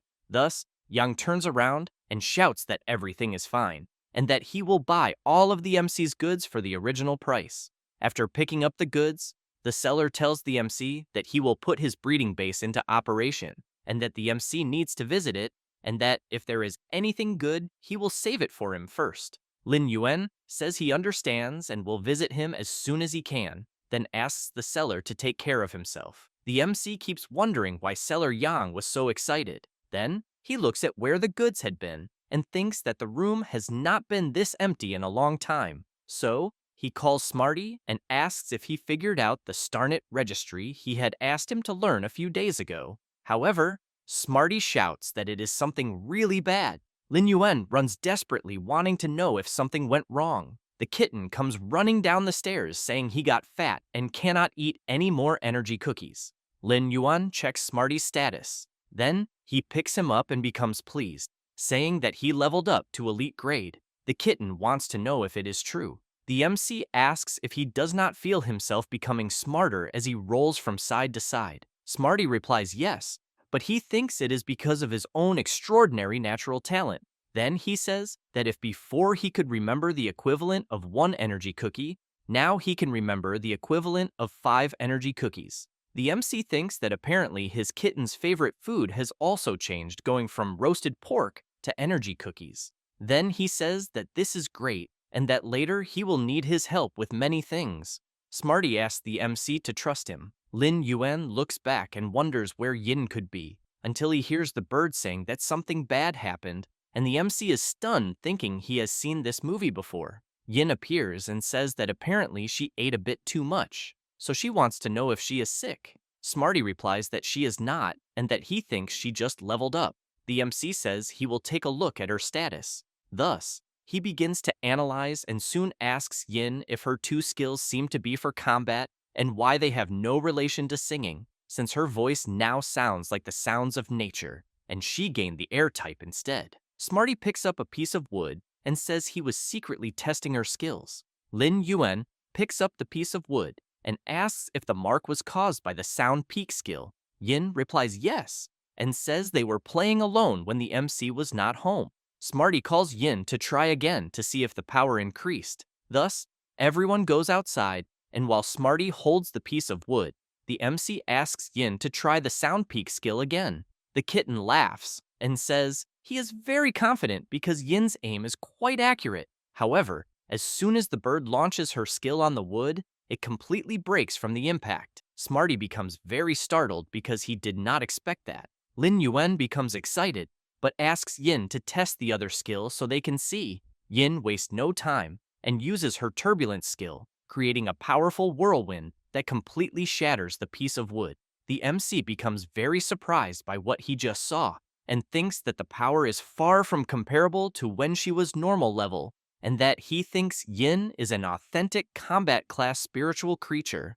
Then, he goes to the entrance of his shop and sees a delivery man calling him and saying that all the goods he ordered are there, and that the MC should sign the receipt. Smarty calls Lin Yuan to test Yin's ability again, because he thinks she might even pierce an iron plate. The MC replies no, and stresses that Yin is very tired.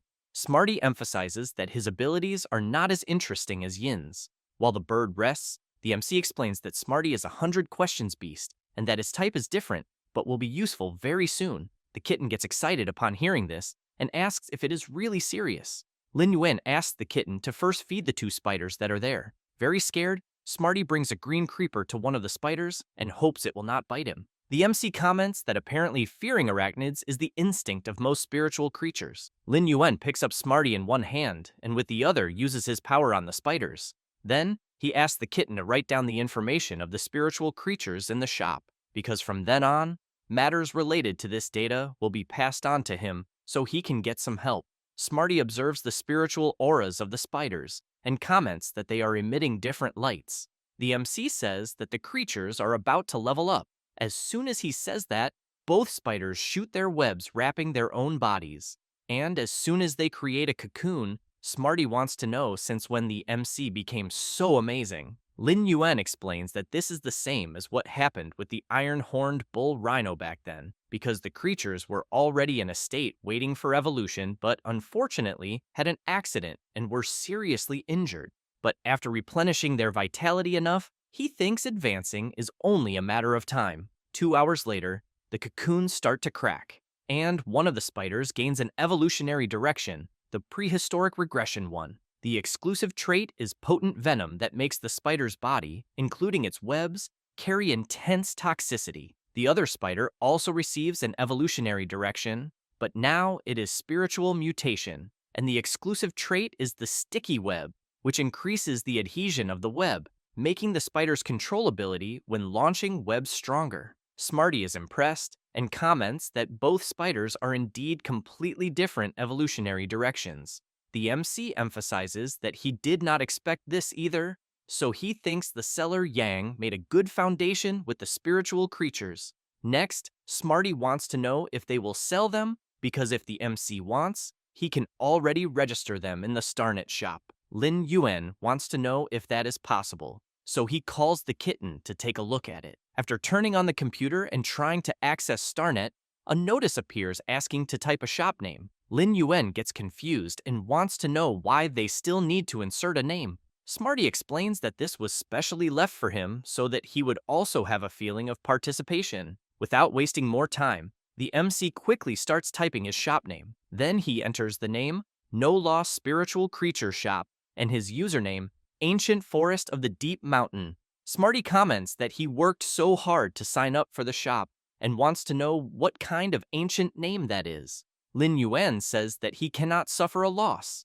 It cannot be a mistake. Something simple and easy to understand. Besides being catchy, Smarty comments that after playing for so long, he wants to know if the StarNet receiver is installed because they still need to test the StarNet card later. While finishing the preparations, the MC says that the kitten does not need to be in such a hurry because it is almost done. Then, passing the StarNet card over a device, he wants to know if it just needs to be scanned. At the same time, a scanner begins to pass over the place where they are, and Smarty comments that this is very cool. The MC brings the card close to his plants, and soon a scan begins to be done on them as well as on the spiders themselves. And Smarty wants to know if the spiders need to be scanned too. Lin Yuan says that they are the highest priority. The MC brings the card close to himself as well to be scanned. Something happens where they are, and the kitten immediately wants to know where he is.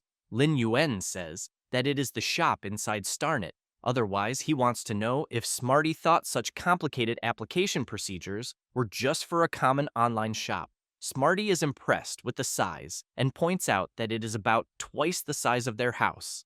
Lin Yuan replies that it is obvious and explains that although StarNet is a world composed entirely of data, such data truly exists in reality and is only presented there in the form of a virtual image. Smarty wants to know why the house decorations were not transported there then. The MC, a bit embarrassed, explains that it is because the decorations inside StarNet cost extra money. Smarty comments that apparently it is a very realistic reason. The MC notices that the menu bar can be opened that way. Then, he clicks to move directly to the StarNet community to take a good look. As soon as they are taken there, the MC immediately asks Smarty not to run around. The kitten calls the MC and asks him to look at something. Lin Yuan sees that it is a furniture and decoration shop, so he decides it is fine to take a look, because he thinks maybe they can even buy some furniture to decorate the shop.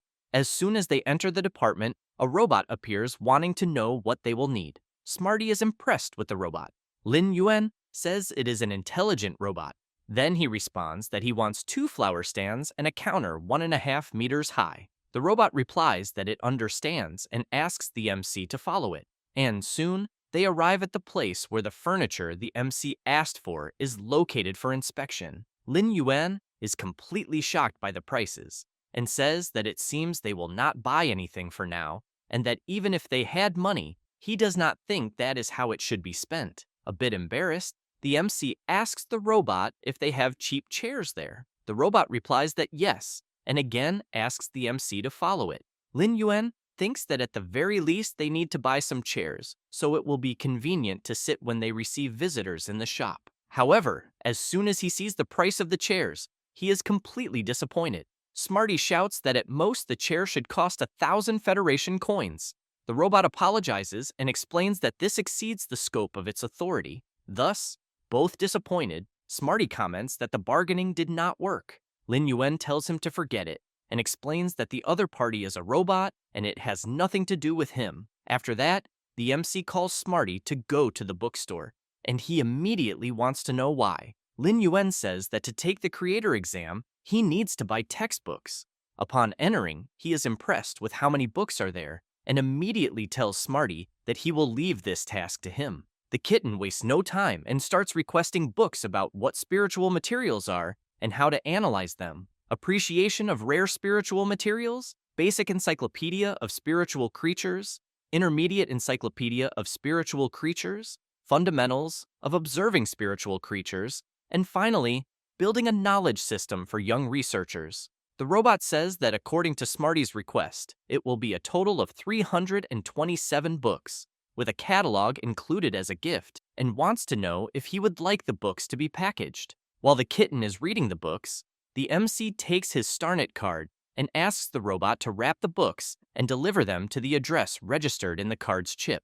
The robot replies that that is fine, but asks the MC to first sign the confidentiality agreement and promise that the books purchased by him will not be used by anyone other than family members. Otherwise, the Creator Association will file a lawsuit against him for leaking information.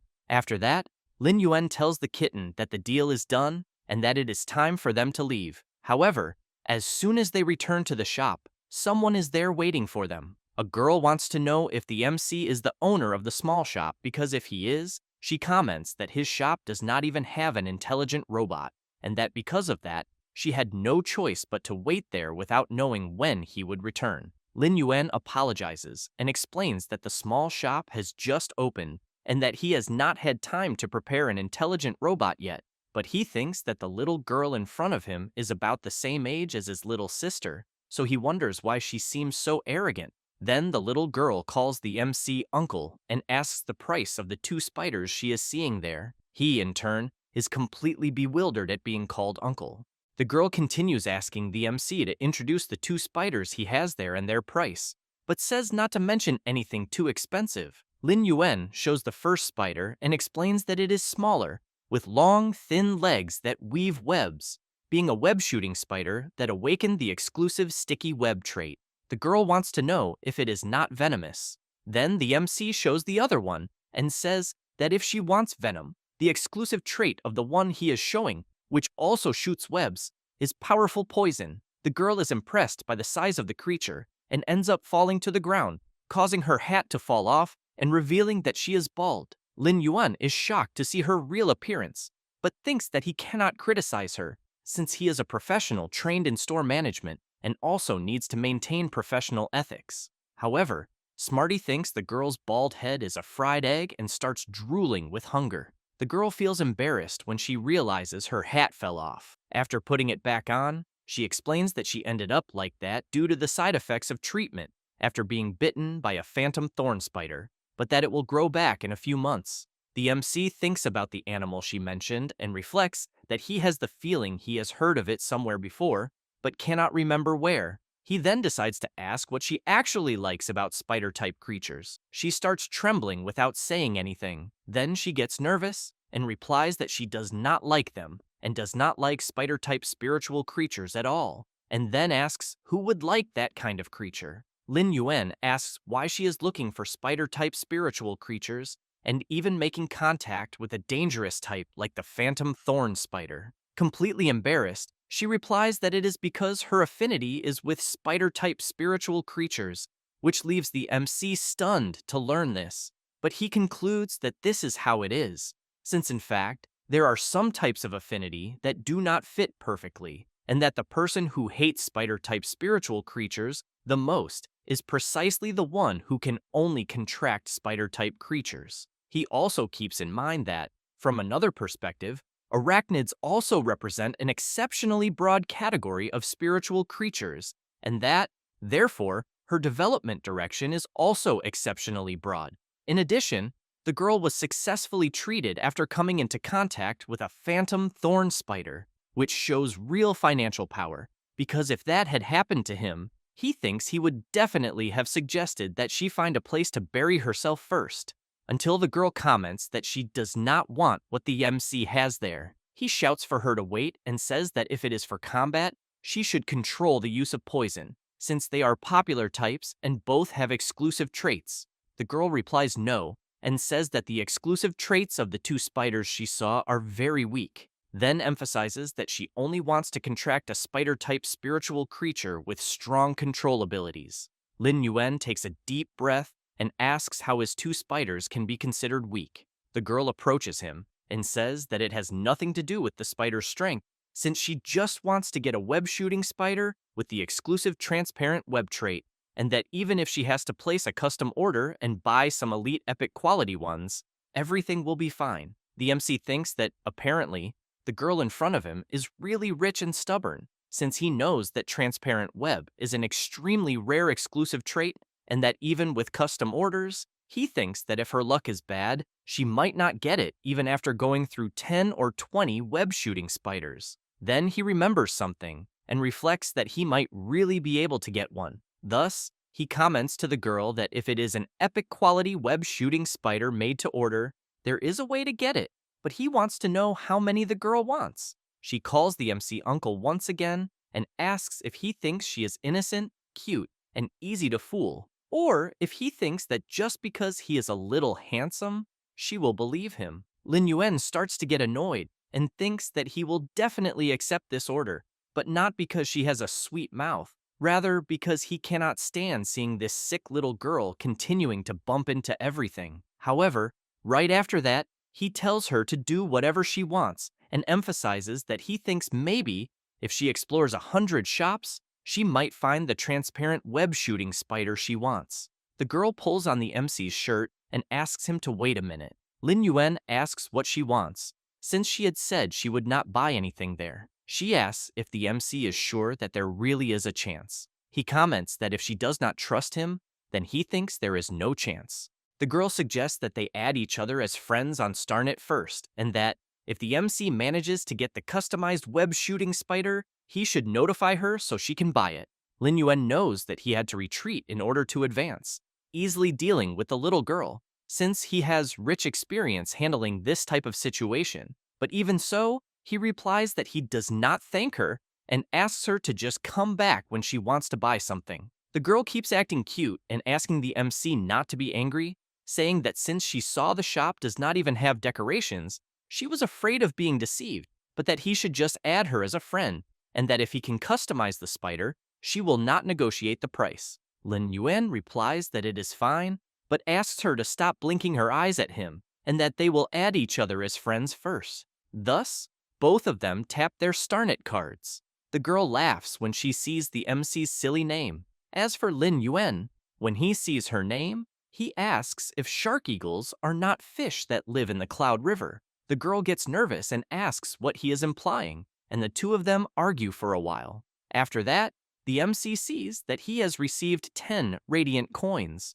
The girl says that she is already paid and will wait for good news from him. As soon as she leaves, Lin Yuan concludes that she really has deep pockets, since 10 radiant coins for a customized web shooting spider makes him think that she paid the full price for 5 of them without even blinking. Smarty climbs onto the MC's head and asks if they will no longer be short of money from now on, since he has always wanted the newest discs and sound system. Lin Yuan says that he thinks that will be difficult because this is the client's full deposit and that it will only reach the account after the customized requirements are fulfilled, and before that, the money will be held by Starnet's official escrow. However, he knows that Yang has just paid the final payment that morning, so he thinks the funds are still relatively sufficient.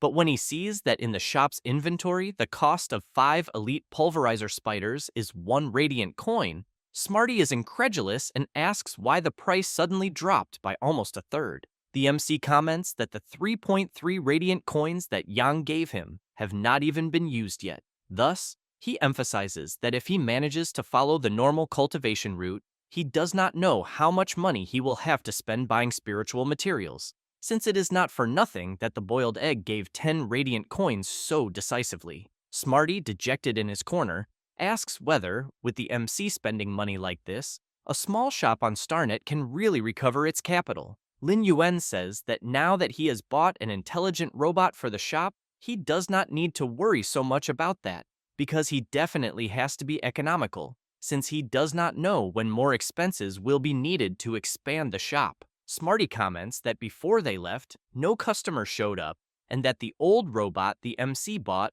looks quite ridiculous. Lin Yuan asks Smarty to look on the bright side, because as long as they do a good job on the girl's order, he thinks they will at least have a large amount of funds in the future. The kitten starts going up the stairs and says that until then, he will go play with Yin. The MC asks him not to worry and promises that he will get everything back very quickly. Then he closes the bedroom door and thinks that it is better to ask Mobius about something. As soon as he enters the spiritual world, the MC calls out to him and says that it is something he wants to talk about regarding the spiritual creature for the next stage of spiritual blocking. Mobius appears and tells the MC that this is not good at all, because Lin Yuan still needs to spend money on coins, and the resources are limited, and at the moment, they must control things strictly. The MC comments that he knows money is naturally important, but that improving one's own strength allows one to earn faster and in greater amounts.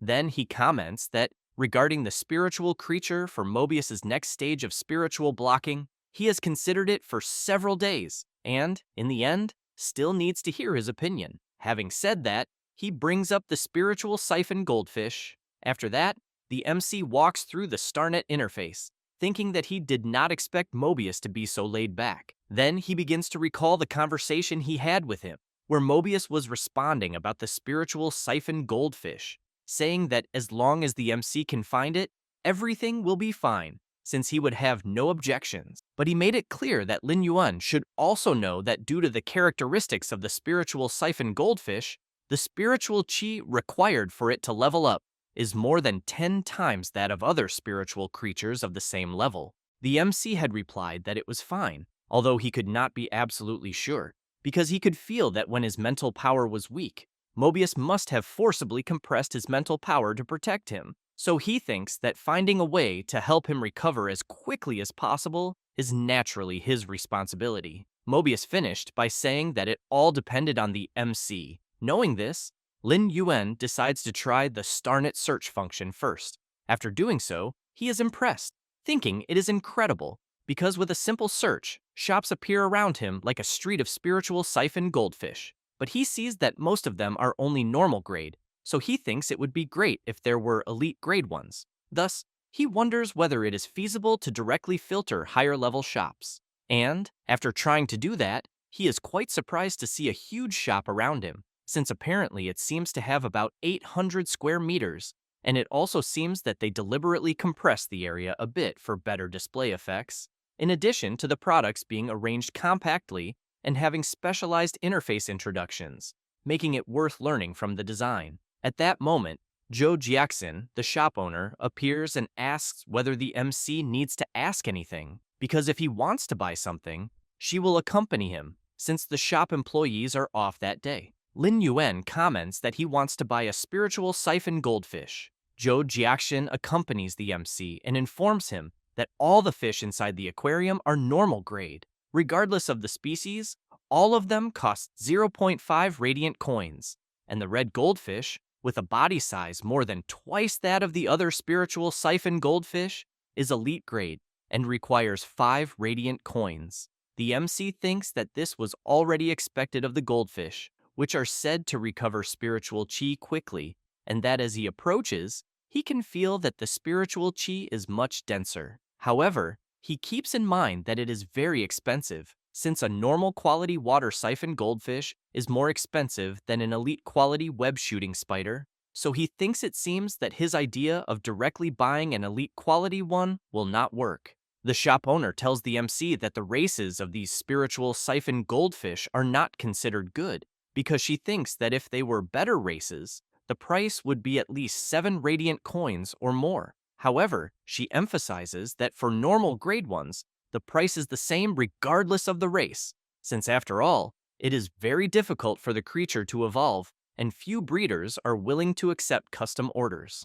Lin Yuan thanks her for the advice. Zhou Jiaxin asks him not to be so formal and says that he can just call her Xin, but still emphasizes that the type of spiritual siphon goldfish the MC chooses depends on his own judgment. Lin Yuan approaches the aquarium and says that he understands, but reflects that in terms of development potential, he should choose the dragon eye, since once it undergoes atavism and awakens the dragon bloodline in the species, it will be like a carp leaping over the dragon gate. However, he wonders whether he can have the same luck as when the iron-horned rhinoceros bull leveled up back then. He then concludes that it is better to let that go, because in any case, he knows he has to try to see whether the blocked spiritual space can accelerate the leveling of the spiritual siphon goldfish, since once successful, the shop's main product will be guaranteed. Thus, the MC points to the fish he wants and says that he will take it. The shop owner is happy and asks if he needs to buy anything else. Lin Yuan keeps in mind that the water pool in the blocked spiritual space seems to need a test to see its limit of spiritual chi consumption, and after thinking about it, the MC says that he will buy more energy ores. Zhou Jiaxin asks how many caddies, because if he buys a lot, she can give a discount at 500 Federation coins per caddy. The MC says that he wants to buy 2,000 caddies. The shop owner is startled as soon as she hears the amount of caddies the MC wants.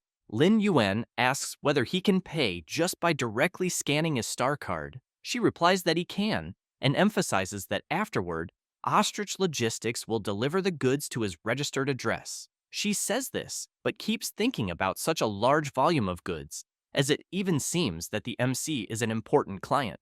Next, Zhou Jiaxian asks whether the MC has considered the feeding issue of the spiritual siphon goldfish, since the shop recommends butterfly shells.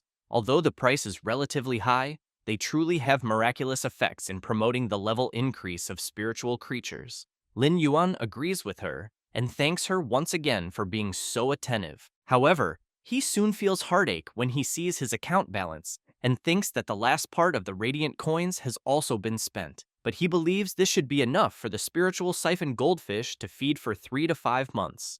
The shop owner suggests that the MC add her as a friend on Starnet, because the next time he needs anything, he can just contact her directly. As long as he can pay the price, she thinks she can get it for him. Lin Yuan agrees and says that it is an honor, but thinks that some rarer spiritual materials have always been scarce, and that being able to order them makes everything much more convenient. Then the MC was about to say something, but is interrupted by the shop owner, who asks whether he needs more energy ores, butterfly shells, and some spiritual siphon goldfish. Lin Yuan replies yes, but emphasizes that for the energy ores, only the inferior ones will do. She asks whether the inferior ones are acceptable, since she knows that the higher the level of the energy ore, the purer the spiritual qi it contains.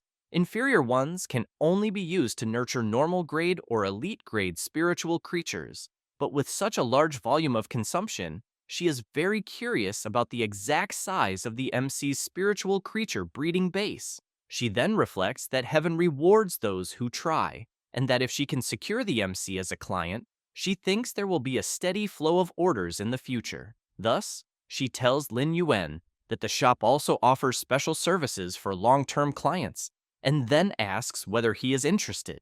The MC becomes excited upon hearing this, and asks the shop owner to introduce the services they have. She says that the shop can not only acquire a portion of the spiritual creatures produced by long-term users, but can also provide severely injured spiritual creatures, and will ensure that they are fresh and special spiritual materials. The MC's eyes light up when he hears this, and he quickly asks whether she is serious and when the next batch will arrive. Zhou Jiaxian says that it will arrive in 3 weeks and emphasizes that if there are any changes, she will notify the MC on Starnet. But she thinks about the 3 weeks and that by then, she believes the capital turnover should be resolved, as there is great potential there. Before the MC leaves, he calls the shop owner and comments that he finds something strange, since he has been there for a while and there has been no movement in the shop. So he wants to know why, since the shop seems so good and should have an endless flow of customers. Zhou Jiaxian asks if he did not know. Then she explains that that day is the match between the sequence 100 Suns, right at the radiant stairway of the Starry Sky Tower. So whether shop attendants or customers, most of them went to watch the match. Lin Yuan asks whether they could be the 100 Sons of Violet Thorn. She replies that they are not, and explains that it is even beyond that, since they are the Radiant 100 Sons of the Radiant Federation. Thus, after learning this, the MC says goodbye to the shop owner and says that he is leaving. She comments that it is fine and informs him that the goods will be delivered soon. After going outside, Lin Yuan is surprised to see that the match has already begun and that only tickets for the upper platform remain, so he needs to arrive in time. The MC thinks that this really makes people impatient, then wonders what the strongest combat professionals of the younger generation of the Radiant Federation are like. Almost near arriving at the match tower, Lin Yuan hears people shouting that the White Demon must win and that Shiranui is the strongest. And while climbing the stairs, he wonders why there are still areas within Starnet where people need to climb stairs, in addition to knowing that the match has already begun, but that fortunately, tickets for the upper platforms are not limited. Next, Lin Yuan hears people shouting and soon wants to know why there are people cheering for both sides and exactly who they are supporting, until he ends up finding the girl from before they're cheering and calls out to her. She turns around after hearing someone calling her and, seeing the MC through binoculars, comments that his face is huge. Lin Yuan greets her and asks her to at least lower the binoculars first. The girl turns around and comments that no one said you cannot cheer for both sides at the same time, and that she would be happy regardless of which side won, but she wants to know who the MC is cheering for. He feels a bit embarrassed and replies that he is cheering just like her for both sides. The girl is happy to hear that, takes the MC by the hand, and says that he has incredible taste. But Lin Yuan thinks that he cannot tell her, since he does not know who either of them is. However, after holding hands for a brief moment, the girl becomes shy and goes to wipe her hand, which makes the MC a little nervous, wondering if she was not the one who grabbed his hand first. Then she comments that if the MC supports both sides, he cannot miss a single detail of the battle, since just listening to the commentary will not be enough, and then hands him a pair of binoculars. Lin Yuan thanks her for the kind gesture and thinks that although the girl is clumsy, her nature is not bad. As he observes a bit, the MC comments that apparently the two sides do not seem to be the same type of combat professionals. Then he wonders whether the plants he is seeing are spiritual creature plants of the healing type. The girl thinks the MC has good eyesight and asks who he thinks will win. Lin Yuan observes once more and asks whether it is not certain that the sequence member with the higher ranking should have the advantage, especially since all of them are already gold-level spiritual creatures. At that moment, the girl who is battling asks her spiritual creature to use the molten lava of the palm strike. Thus, the bear prepares its attack and soon strikes against the plant of the other opponent, who in turn asks her spiritual creature, the snow tree hibiscus, to use the snow chill of the ice soul grass.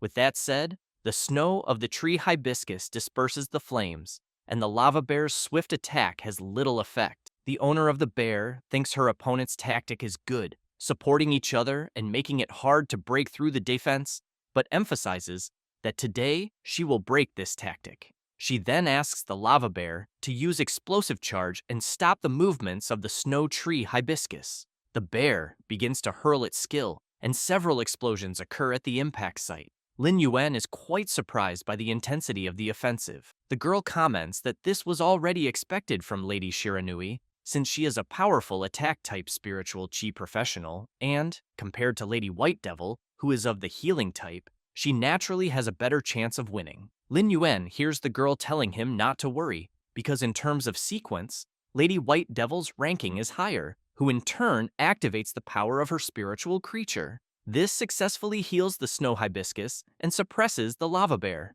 Shiranui comments that Daisy truly has something special, and that she did not expect that under such a fierce offensive, she would still have energy to spare to save both spiritual creatures. But she makes it clear that her offensive is not limited to just one wave. Thus, under the fierce attack of the twin bears, the snow hibiscus tree can only defend passively, and perhaps the balance of victory is beginning to tilt. Shiranui comments that this war of attrition they are fighting has already lasted 1 hour and 15 minutes, so she wants to know whether White Devil's spiritual chi can keep up. The MC, closely following the fight, thinks that even if the sequence ranking is higher, a healing type is still at a disadvantage when facing a powerful attack type. White Devil smiles and comments to Shiranui that the difference between 18 and 47 is not as simple as she imagines. With that said, she activates her spiritual creature's Snow Chill ability, which blocks the charge of the twin bears. Then she uses Ice Soul Grass, Extreme Cold Seal. The bears begin to freeze. Shiranui comments that for White Devil to still be able to use such a large range move after fighting for so long is truly incredible. Thus, both lava bears were frozen. The girl comments to the MC that she is impressed to see Lady White Devil counterattack and finally put an end to Lady Shiranui's fierce assault, but she thinks that this kind of ice will soon be broken, and that when that happens, she believes Lady Shiranui will complete her counterattack. Lin Yuan emphasizes that it is not that simple, telling the girl not to forget that White Devil is a healer. Next, White Devil uses the skill Resurrection Butterfly of the Wings of Resurrection, which automatically begins to heal her spiritual creatures. The audience goes wild and comments that they cannot believe it, since the injuries were repaired with a single skill. But although the wounds have not fully recovered, White Devil's spiritual creatures already have the ability to fight again. Shiranui laughs and says that she already expected this from White Devil. She then releases a large amount of power together with her enormous bear and shouts that she is the one who will win the fight.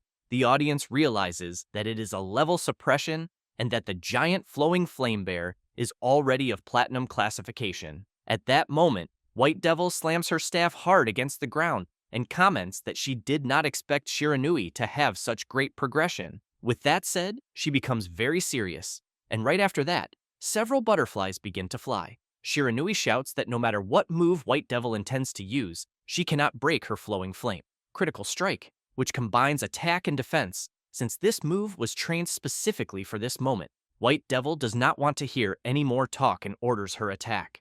The butterflies rush straight at the bear, and it begins to take numerous hits and cannot defend itself. Shiranui is impressed to see that her bears did not stand the slightest chance against this relentless attack. Thus, the winner of the battle was White Devil. Shiranui comments that she did not expect the resurrection butterfly to have evolved into a fantasy race of the gold rank, and that, indeed, it seems she did not lose the duel unfairly. White Devil goes to her opponent, extends her hand, and says that it is not a resurrection butterfly, then explains that after evolving into a fantasy race, it became a calamity butterfly, but tells Shiranui to stay excited since the audience is watching. Next, the crowd begins to shout the names of both of them. Meanwhile, the girl grabs the MC by the neck and shakes him from side to side, shouting that Lady White Devil is really awesome, and that although Shiranui lost, as expected of the woman who manipulates the power of bears, she was also explosive. Lin Yuan finds all of this incredible as well, and reflects that his sister's battles at school are completely like playing house compared to what he just witnessed. So he wonders whether the peak combat power of the younger generation of the Radiant Federation is really that strong. Then, the girl says goodbye to the MC and asks him not to forget his web-shooting spiders. Lin Yuan keeps thinking that he did not expect a fantasy race to be so strong, since a gold-level healing spiritual creature can even cross levels to defeat a platinum-level combat spiritual creature. Thus, he reflects that his rune of will is the key to allowing a spiritual creature to evolve into a fantasy race, and that it perfectly matches a healing spiritual creature. However, he keeps in mind that unfortunately, the only healing-type spiritual creature he currently has is the blonde lily. After returning home, he concludes that it is still a bit too early to worry about that until he hears Yin saying some strange things. As soon as he reaches the room, he sees Yin wearing headphones and Smarty messing with the computer, so he wants to know what is going on there, since he managed to hear the noise from downstairs. Smarty gets startled when caught and shouts, wanting to know why the MC never knocks on the door. Lin Yuan wants to know why he would have to knock on the door of his own room and what they are doing behind his back. Smarty tries to cover it up by saying it is nothing, and that he was just practicing singing and looking for some sheet music. The MC pretends to believe it, but asks them to give him some space, as he needs to research some information. Yin quietly asks the kitten whether Lin Yuan should not have noticed. He replies that it is fine, and explains that he closed the computer quickly, but emphasizes that there was still time to secretly request that account and that the MC does not know. While researching on the computer, Lin Yuan comments that to promote a copper-level spiritual creature to legendary quality, at least sea-level spiritual chi is required, since otherwise they would put those two web-shooting spiders up for auction on the internet, and they should still fetch a good price. At that same moment, the MC hears the doorbell ring, and when he goes to see who it is, he sees that it is the Ostrich Logistics delivery person who says that he is delivery number 457, and that he is there to deliver the goods the MC bought on Starnet, and that he needs him to sign the receipt. Then he shouts, telling the newbie to hurry up and bring the items over quickly. Smarty asks whether the items are valuable. Lin Yuan says they are for the future development of the store. The novice delivery woman starts bringing all the items at once and comments that she is a newbie, number 3451. Smarty sees that she is having difficulty and comments that it looks dangerous. Lin Yuan notices this as well and asks to help her. However, at that moment, the delivery woman loses her balance and the spiritual siphon fish starts to fall. Smarty jumps to try to catch it. When he catches it, he ends up getting drenched by the aquarium water. But soon, he notices that the fish is not inside the aquarium and asks where the fish went. At that moment, Yin appears with the fish and says that she caught it to save it. After that, the older delivery man becomes nervous and comments to his assistant that she almost caused a major disaster. She is completely shocked and starts apologizing repeatedly for the incident.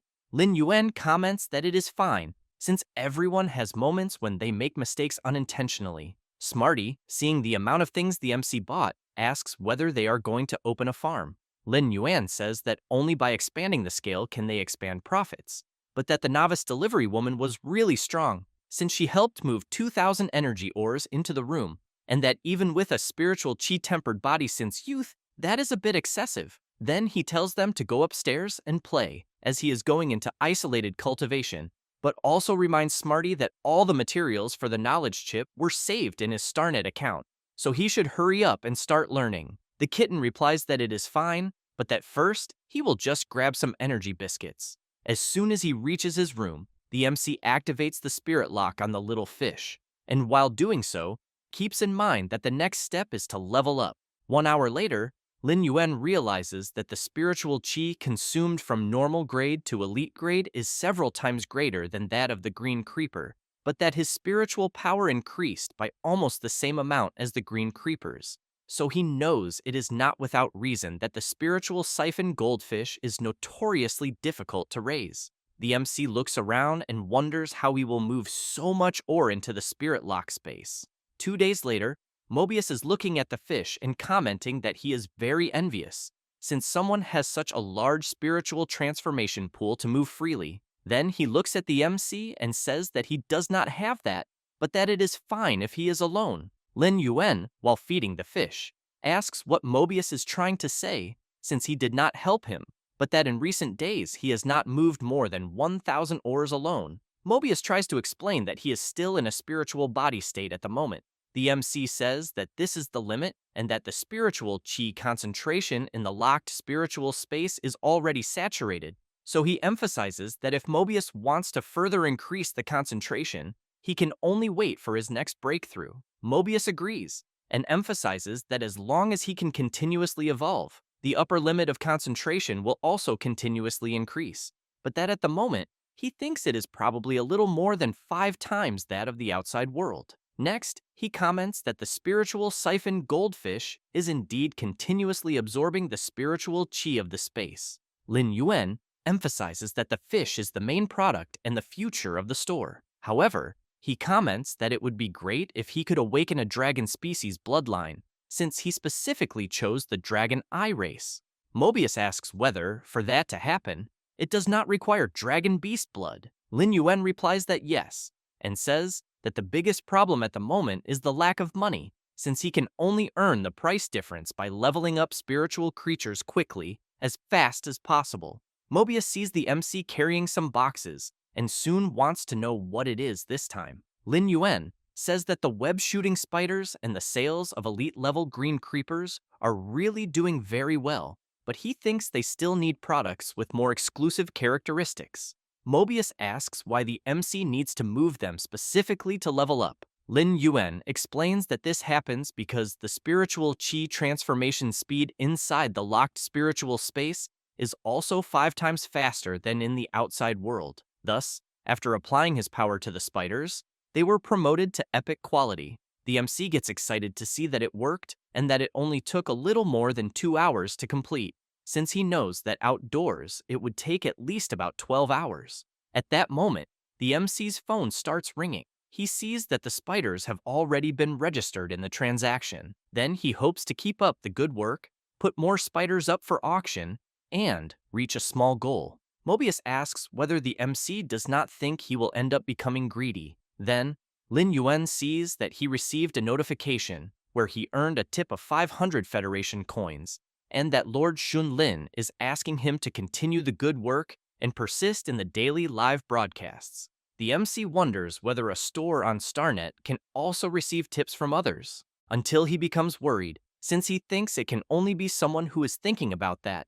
Thus, he immediately returns to the outside world and starts climbing the stairs to go to his room. And when he enters the room, he sees Yin and Smarty up to something and soon wants to know what they are doing. Then, he asks the two for permission and comments that he is going to check. Lin Yuan is extremely shocked to see the people's comments on the live stream, commenting about the beautiful voice they are hearing, and others wanting to know why they are not showing their face and whether visual streamers do not show their face.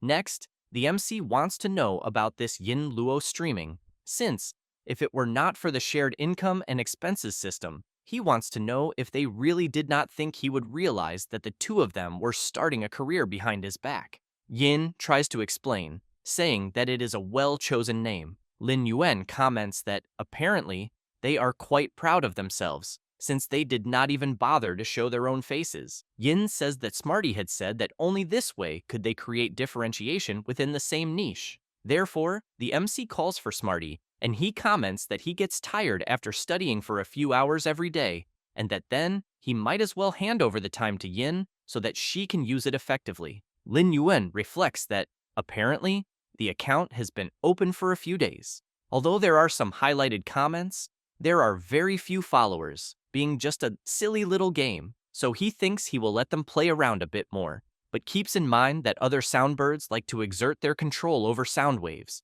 while Yin simply likes to sing since she was little. Therefore, he comments that it is fine, and that he thinks it is great that they plan to use their specialties and hobbies effectively. However, at that moment, the MC still had not realized what kind of legend Yin would become in the world of live streaming in the future. Smarty and Yin are quite happy to know that the MC liked their idea. However, Lin Yuan makes it clear that they absolutely cannot accept inappropriate tips, and that, from that moment on, 500 Federation coins is the maximum limit, and also that the soundtrack needs to be changed, because at the very least they should switch to the soundtrack with a voice actor. But Smarty and Yin do not pay any attention at all and fly away. After that, the MC returns to Mobius's sealed realm and comments that Smarty and Yin are two very interesting little guys. Lin Yuan asks Mobius not to talk about them for now, since he is worried about how Mobius should level up, because the concentration of spiritual QI in the space has also reached a bottleneck, but it still cannot keep up with the volume of consumption of the spiritual creatures he has nurtured, and the prerequisites for Mobius to level up are first to nurture other spiritual creatures so that they level up. Next, he emphasizes that even if he can accelerate this process by transforming spiritual QI, this is limited by his own professional level of spiritual QI, so efficiency is ultimately limited. Since, if he wants to speed up this process, he needs his level to increase, making it simply a vicious cycle. Mobius comments that if it costs so much money, he wonders whether it would not be better to avoid pursuing high quality. The MC replies that this will not work, and explains that only by improving the quality of the spiritual creature can the creature's level be revealed. Then he hopes that each spiritual creature can realize its own value, because if the Dragon Eye spiritual siphon goldfish is to advance, it needs at least 3 drops of Dragon Beast blood, and for Blonde Lily to attempt legendary grade quality, she needs a portion of resurrection soil, 2 sequoia cores, and 1 liter of Flora spring water. So he thinks that, no matter what, he will call Joe Jiaxin first to ask. Therefore, he does not waste time and soon calls her. Joe Jiaxin is quite surprised to learn that the MC needs Dragon Beast blood, so she asks if he really needs it, since it is quite expensive. Then she thinks that her judgment was correct, since the MC truly is a worthy client who spent almost 5 radiant coins the first time he entered the shop. Joe Jiaxin checks on her computer and informs the MC that the price of gold-grade Dragon Beast blood is 80 radiant coins per drop, and platinum-grade Dragon Beast blood is 2,000 radiant coins per drop. She then reinforces that, if the MC buys a large quantity, she can give a discount and can also guarantee that it was not diluted. Lin Yuan remains silent since he is crying upon learning the price, and while she keeps calling out to him over the phone, the MC thinks that he cannot afford it. However, after regaining his composure, he calls her over and says that he was only asking first, and that he wants to order 4,000 caddies of inferior energy stones and 3 spiritual siphon golden fish, and that everything can be of normal quality. Joe Jiaxin thinks that, judging by this replenishment speed, At most, the MC will need Dragon Beast blood the next time she sees him, so she knows she needs to hurry and prepare, since it seems she has truly encountered a huge client. After that, 2 hours pass and Mobius sees that the delivery was very fast. Lin Yuan comments that the 5 web-spinning spiders there have finally been upgraded to epic quality, but that the money earned in the last few days has dropped again to only zero point 0.4 radiant coins, and the spiritual QI in the space has been consumed by more than half. Then, while feeding the fish, he remarks that if life could have some moments as carefree as those little golden fish, it would be nice. At that moment, the MC sees one of the fish becoming a bit rebellious and wants to know what happened. Then, he wonders whether the fish did not originally live in the same pool, since the spiritual transformation pool is only larger and not smaller, and therefore wants to know how they could start fighting there. Mobius replies that it is because the MC is very naive and talks about natural selection and the survival of the fittest, since evolution is inherently the most creative ability that nature grants to living beings, and no matter the type of spiritual creature, they will not easily share the spiritual QI that sustains them with other spiritual creatures, even if they were partners. Lin Yuan comments that this is also the reason why the strong get stronger, and it is difficult for the weak to rise. Mobius says that it seems he understood. However, he emphasizes that nature is also balanced, since the more powerful the individual, the more they must understand coexistence and order. So he believes that his calm mind should be able to temporarily eliminate the aggression of the dragon eye spiritual siphon golden fish, and that, in any case, this prevents any accidents, in addition to the other 3 evolving to elite grade in 5 days. Lin Yuan says that he will not disturb him and that he will add more ore. When he picks up his phone and sees the notification that his elite grade green creepers sold out so quickly, he becomes quite happy. Mobius wants to know whether he did not just upgrade some web-spinning spiders, since he will already have to restock them. The MC says yes, and that it is time to deliver the goods to the little girl who looks like a boiled egg. After that, the MC goes to Starnet and hears some people arguing. A girl comments that, seeing that the guy in front of her was a monk, she let him order first, and he dared to take everything. The monk tells the girl that Buddha always said that one should not steal. The girl says she does not care at all about what Buddha said, and emphasizes that she helped the monk, and he still got in her way, then says that if he has the courage, they should meet in person. The MC gets irritated by this silly argument and shouts for them to go outside the shop. Then, he summons his web-spinning spiders. The monk is very impressed, wanting to know if this is the work of a 2-star creator. The girl, on the other hand, is impressed by the epic quality of the spiders.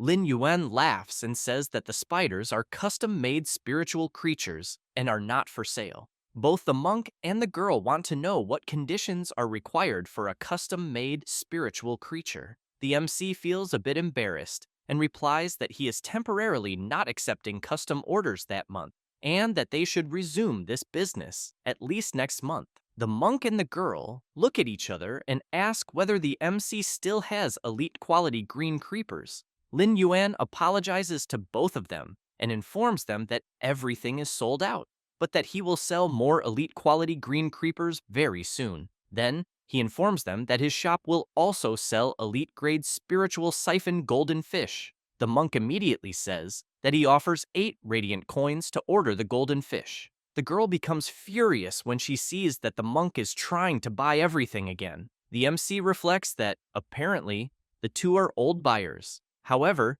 he makes it clear to both that if they continue arguing, they will go straight to the shop's blacklist. Thus, both the girl and the monk gesture to each other to stay quiet. Lin Yuan thinks this is quite exhausting, since it seems the shop rules need to be defined quickly and placed in the most visible location. The monk comments that he is silently awaiting the MC's good news and takes his leave. Lin Yuan looks at the girl and asks if she has any other business, since he really has no more spiritual creatures to sell there at the moment. She smiles and asks if he can heal spiritual creatures. Lin Yuan asks her to explain this better. The girl says that there is a spiritual creature with a damaged foundation and severe injuries. The MC emphasizes that if it is below silver level, he can try something. She becomes happy and says that her daughter's spiritual creature can finally be saved. Lin Yuan is completely stunned to learn that the person in front of him has a daughter, since she looks like a young girl who clearly seems to be the same age as his sister.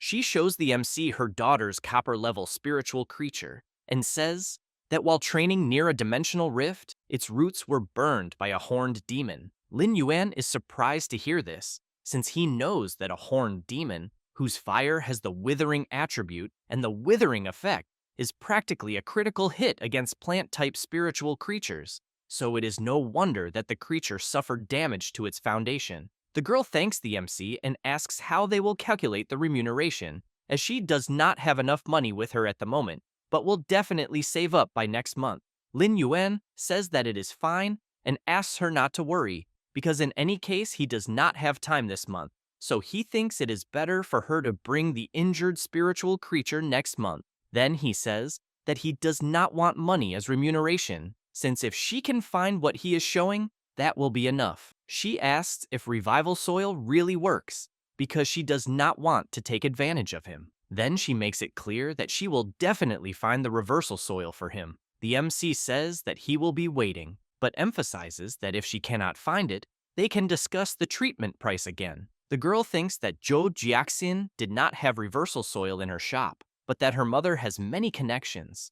After the girl leaves, the MC thinks that the reversal soil can be considered resolved, and that the Flora Spring water can also be resolved by throwing money at it, but wonders whether the Sequoia core can be obtained by auctioning at the Treasure Pavilion. However, he concludes that it is better not to think that far ahead for now, since he needs to send the web-spinning spiders to Cloudstream first. After delivering the goods to the girl who looks like a boiled egg, she asks if he is cheating, because only a few days have passed and he already achieved epic quality. Then she calls the MC uncle and says that she really did not expect him to be so fast. Lin Yuan says that if she is satisfied with the inspection, he will send more. She replies that she is very satisfied and asks him to send more, because she cannot wait. Lin Yuan says that one of the web-spinning spiders has the deadly poison ability, and that she needs to be careful with her hair. She becomes nervous and replies that she was not bitten on purpose, then shows her head and says that her hair is already growing back. That said, she says that she has already transferred the money and takes her leave from the MC. Lin Yuan wonders why this girl explodes at the slightest touch, but knows that at least now he has the capital and it is time to immediately expand production. Thus, the MC began to expand his production and, consequently and continuously, earned money. While lying down, he looks at his phone and sees that the butterfly-tailed spiritual siphon golden fish are selling very well, and that he also needs to order more green creepers. The MC looks to the side and sees Smarty acting strangely, so he wants to know what is wrong with his eyes and whether he studied for too long and hurt them. Smarty replies that no, and says that there are just some concepts he did not understand very well, so he wants to know what the complexity of the evolution of spiritual creatures is. Lin Yuan asks what specifically. Smarty explains that this means the evolution of spiritual creatures does not have the strengthening of survival or combat capability as its sole objective, but that he thinks that if that were the case, spiritual creatures would not be able to sustain their existence during evolution. The MC thinks that such an abstract theory is really difficult to understand, and that therefore, he needs to find a concrete example. Lin Yuan asks the kitten if he knows green creepers. He replies that yes, since Yin eats them every day. The MC comments that if he were Smarty and wanted to maintain survival capability, he wants to know in which direction he would evolve. Smarty says that if it were him, he thinks he should get rid of the leaves so as not to be eaten, and also evolve toxicity so as not to be eaten by accident. Lin Yuan imagines what his kitten said and wonders whether that would not be evolving into a poisonous cactus. Smarty continues saying that it would also need to be very resilient, not needing water. However, the MC makes it clear to his kitten that thinking in that direction is completely wrong. Smarty wants to know why, since the direction he gave is the most suitable for survival. Then Lin Yuan picks up a green creeper and shows it to his kitten, saying that it is of copper classification. Smarty is surprised and comments that it is completely different from what he had said. After tasting a bit, he says that it could practically be described as fresh and juicy, and that the flavor is also not bad. Then he wants to know whether the green creeper really wants to be eaten. Lin Yuan laughs and says that he is right. Then he explains that the evolutionary path of the green creeper is equivalent to declaring to all spiritual creatures, emphasizing that it can produce food and that they must take good care of it and nurture it carefully, because in this way, it naturally secures a place among spiritual creatures. Smarty further comments that if it were him, he would also evolve to become tasteless, because the worse the taste, the better. The MC calls out to Smarty and says that studying for too long gives him tunnel vision, and he will not discover anything, so he thinks he needs to take a walk to relax. Thus, the MC takes his little creatures out for a walk, and Lin Yuan thinks that they have been relying too much on online shopping lately, and that, because of that, they have not been able to go out much. Until, on one of the building's large screens, a report is playing saying that the Radiant Federation Creators Guild will reform the Creator Certification Assessment, and that anyone who completes the 1-star Creator Assessment within 2 hours may be exempt from 3 Lifestyle Professional Advancement Assessments and be evaluated directly for 2-star Creator. The MC becomes excited upon learning this and tells his creatures that he can charge directly for 2 stars, because no matter what happens, he needs to secure this at all costs. However, he is surprised to hear the next piece of news related to the Federation, where recently, according to Federation investigations, dimensional rifts will enter an active period in 6 months, and a tide of exotic beasts will arrive. So the Radiant Federation will enter a state of combat readiness, and, because of this, citizens are to prepare in advance and not panic. Then, the report informs that the Federation will dispatch spiritual guardians during the active period of the dimensional rift to help resist the tide of exotic beasts.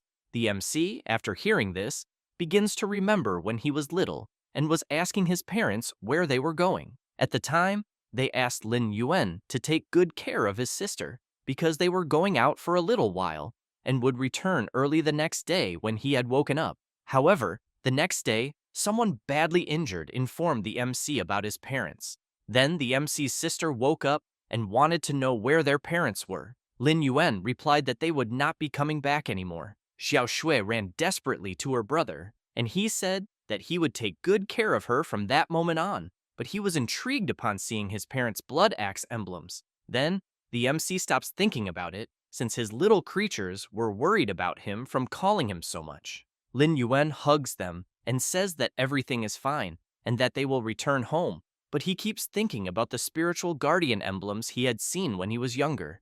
After returning home, the MC goes straight to the computer to do some research and, upon finding something, thinks it is just as he had imagined since the dimensional rift opened in the outskirts of Xia County 10 years ago, and it was the spiritual guardians who eliminated the crisis. Then, he sees the report about the urgent interruption, where the sudden dimensional rift in a dungeon in Xia County had occurred and a beast tide threatened urban security. Lin Yuan also sees the monitoring showing the existence of a high-level energy source deep within the rift, where, at 7 o'clock in the morning that day, a level 4 exotic swamp dragonfly broke through the formation, and its powerful acidic mandibles and sonic attacks had already caused severe injuries to 30 members of the defense team, and the Wind and Thunder squad of the Spiritual Guard was suppressing it with full force. But, to make matters worse, at 15 o'clock, the rift vibrated again, and a level 5 exotic rotten bone silkworm appeared.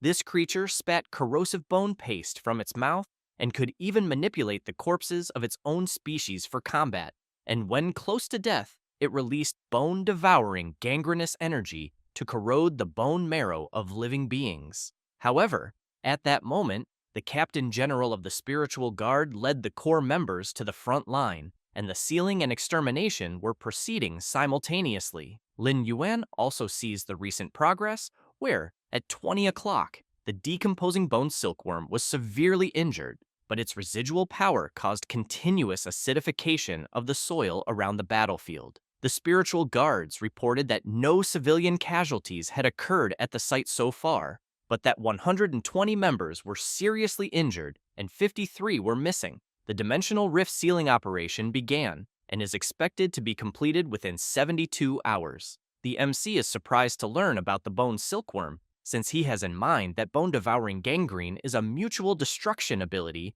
that rotten bone silkworms can only activate by sacrificing themselves when they are at the end of their endurance. Then, he thinks of his Uncle Lee, and that, for so many years, he truly did not know. Upon picking up a box and seeing his parents' blood-stained emblems, he thinks that his uncle was also part of the spiritual guard. Then, Lin Yuan reflects that the south is lava, the north is sealed by ice, the west rises into the great desert, and the east reaches the swamp, and that the Radiant Federation exists in the cracks between these dangerous zones. And countless spiritual creatures are active within the Radiant Federation and its surroundings, and the spiritual guardians are the guardian organization of the Radiant Federation responsible for dealing with disasters caused by spiritual creatures and invasions of exotic beasts. Thus, upon picking up the emblem, he thinks of his parents and wonders whether they worked at such a dangerous post and why they had never mentioned it. Until, upon turning the emblem over, he notices that there are some words. As he wipes away the blood, he sees the number 2837 and wonders if it is his parents' internal serial number within the spiritual guardians. Then, he decides to search for something on the internet to see if he can discover anything. However, upon encountering an error, he wonders what is happening. After putting the emblem away, Lin Yuan wonders whether what he did triggered some kind of authorization level, and it is a pity that his Aunt Zhang accompanied Uncle Lee to the hospital for a checkup, because otherwise, he would have asked them something. Lin Yuan lies on his bed, deep in thought, reflecting that his uncles are old friends of his parents, and that he thinks they must know something. Since, judging by Uncle Lee's injury, he must have been a witness to that event back then, and possibly even a member of the spiritual guardians.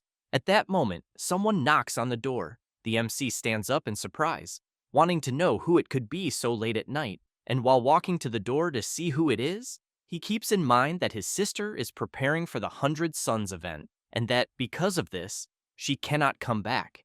And even if she did, she would notify him in advance, besides the fact that people related to the Starnet store contact him by phone. Then, he becomes intrigued, since he is noticing that the sound of the knocking has changed. So he reflects that the worst possibility is that his ability to enhance and evolve spiritual creatures has been exposed and people are there to kidnap him. Yin wants to know who it could be, while Smarty wants to know if the MC robbed someone. He tells the kitty not to talk nonsense, since he only has one stock. Then, he makes it clear to Yin that if he steps back after opening the door, no matter what comes in, she should simply release turbulence and sound peak directly at the door. She replies that it is fine and that she will do so. Thus, Lin Yuan opens the door very slowly and asks what the person wants. A woman and a man ask the MC not to be nervous and ask if they may ask whether Lin Yuan is the son of Lin Jian and Chu Yan.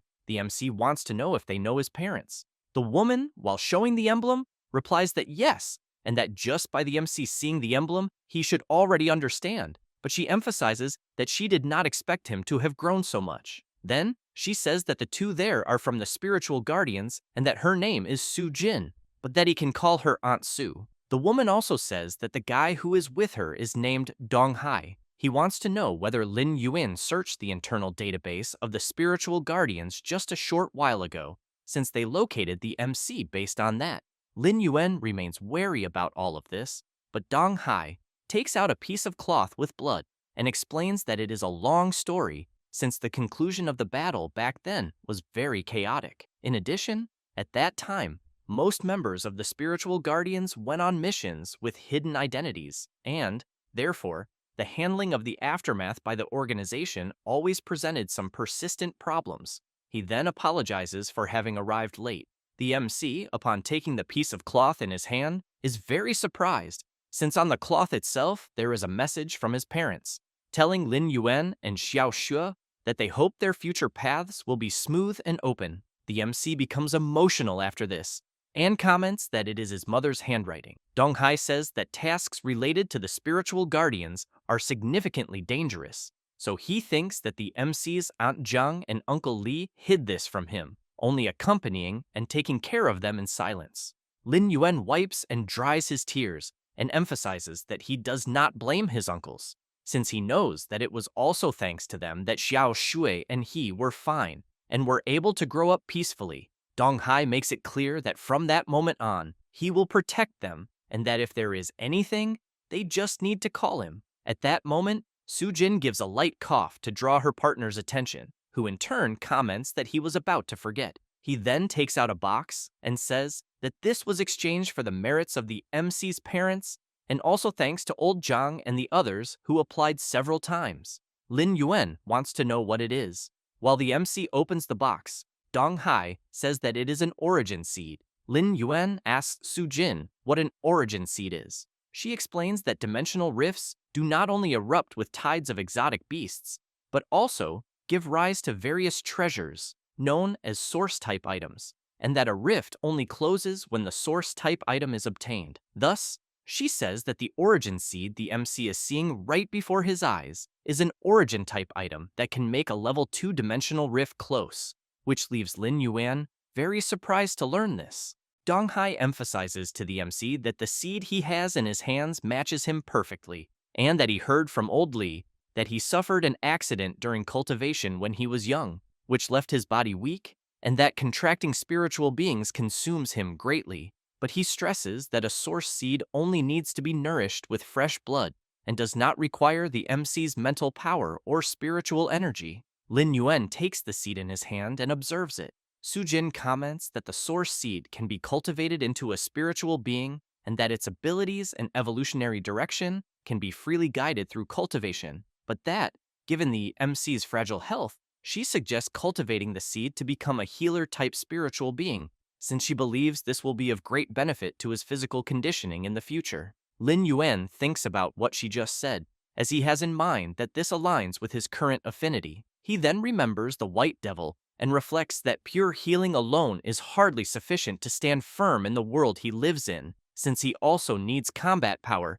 like the Wind Butterfly Calamity. Su Jin also comments that she has a Central Federal Bank card with her, and that it contains 100 radiant coins, telling the MC to consider it a personal gift from her, like compensation that is 10 years overdue. Dong Hai emphasizes that he also has a part in this, and points out that cultivating a source seed and paying for Xiao Shui's education will not be cheap, so he suggests that the MC not try to save money, since if any money is left over, it should be treated as interest for the last 10 years. Lin Yuan replies that he cannot, and explains that he cannot accept the money they are offering. Thus, he opens the door to his house and, as Smarty and Yin appear, says that he is fine at the moment because he has the two of them. Dong Hai calls the MC and says that he has lived at least 20 years longer than him, and therefore believes he can give some advice. Then says that he does not care about what the MC thinks, since he cares about what he himself thinks, and so asks him to take the money and use it.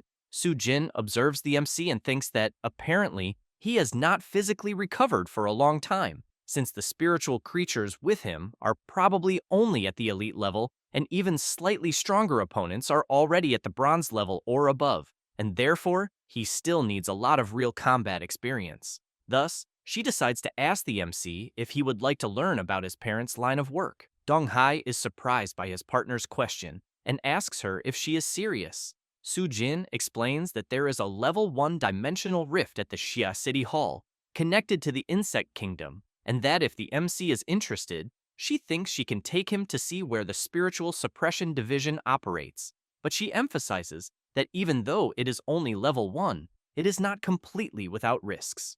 At the same time, Lin Yuan agrees, saying that he will go and that the two of them there certainly know more or less about his previous condition, since he has already lost a lot in this world, but that with such a good opportunity right in front of him, he cannot simply refuse it. However, he thinks that within half a year, the dimensional rift will be activated and that the arrival of a beast tide is imminent, and therefore making preparations early is the wisest option. Sujin comments that everything is settled and thinks that the MC's mother would be proud, since her son is a true talent.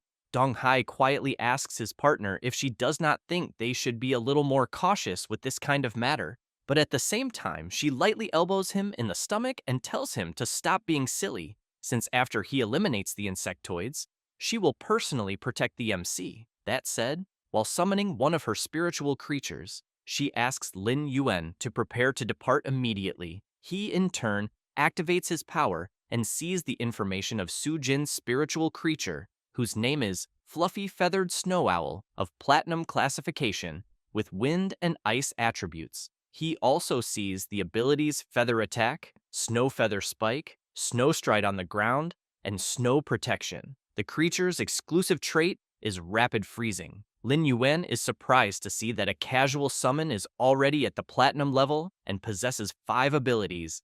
And, moreover, it still seems to be a defensive, spiritual being, worthy of the Spiritual Suppression Division. Yin keeps pacing back and forth, impressed by the size of the bird, then asks if one day she will also become that strong. The MC replies yes, and emphasizes that he will do his best to train her to be the same. Next, the MC asks Dong Hai if he can bring his spiritual creatures along. He takes a deep breath but ends up allowing it and comments that he will be responsible for their safety. After mounting the enormous owl, Smarty becomes quite relaxed, commenting that he has finally managed to get a big bird to ride. Yin, on the other hand, comments that she feels as if she is sitting on fluffy velvet. Lin Yuan asks if Yin at least knows what velvet is. She replies that she does not know, but that in her imagination, velvet is exactly what she is feeling, and thus they travel. And it does not take long until they soon arrive at the dimensional rift. As soon as they land on the ground, those responsible for guarding the rift warn that the area ahead is restricted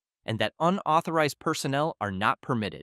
Dong Hai introduces himself and says that he is from the Spiritual Suppression Division, requesting entry into the Dimensional Rift's restricted zone, as he will be leading a team for basic cleanup operation. One of the guards salutes and comments that the identity verification has been completed and wishes Lord Dong a smooth mission. After that, they quickly advance into the Dimensional Rift, and Dong Hai explains that the area ahead is already within the rift's range, but that from time to time, some mutant insects fall, and that is exactly why so many Violet Thorn guards are stationed there. Meanwhile, Yin and Smarty are trembling with fear at the sounds they are hearing, until Lin Yuan is startled by a creature approaching. Without much trouble, Dong Hai finishes off the creature. Lin Yuan is impressed to see that Dong Hai managed to destroy a mutant insect with a single punch using only spiritual energy, thus concluding that this is the strength of the Spiritual Suppression Division. Su Jin asks the MC to stay calm and not be nervous,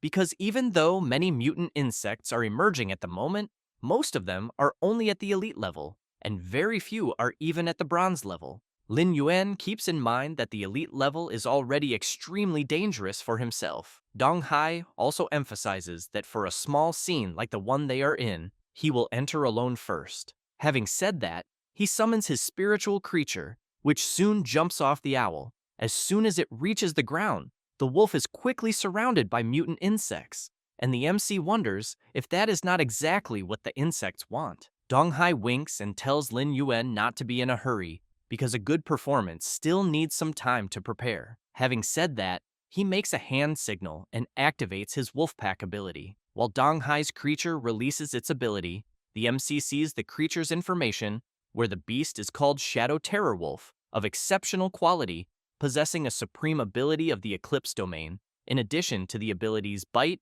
Claw Strike, Attack Block, Black Ray, and Owl Bam Howl. The special trait is Shadow Entity. Lin Yuan thinks that the Shadow Wolf's cultivation is simply exceptional, and that the creature's special traits are perfectly suited for long-duration, high-intensity combat, so he knows that merely witnessing such a battle already makes the trip worthwhile. After the Shadow Wolf easily defeats the mutant insects, Dong Hai comments that he had said it would be easy and not dangerous at all. However, Lin Yuan notices Yin looking uneasy and soon asks if something is wrong. She replies that she has the feeling that someone or something is watching them. While they hover over the rift, a black crow is watching them. Lin Yuan tightly holds his little creatures and tries to calm them, saying that the trip will not be dangerous. But Yin flies off, saying that something does not seem right. The MC shouts, asking her to come back. Then, he realizes that Su Jin and Dong Hai are not there, and, even more surprised, notices that he is flying atop a black bird.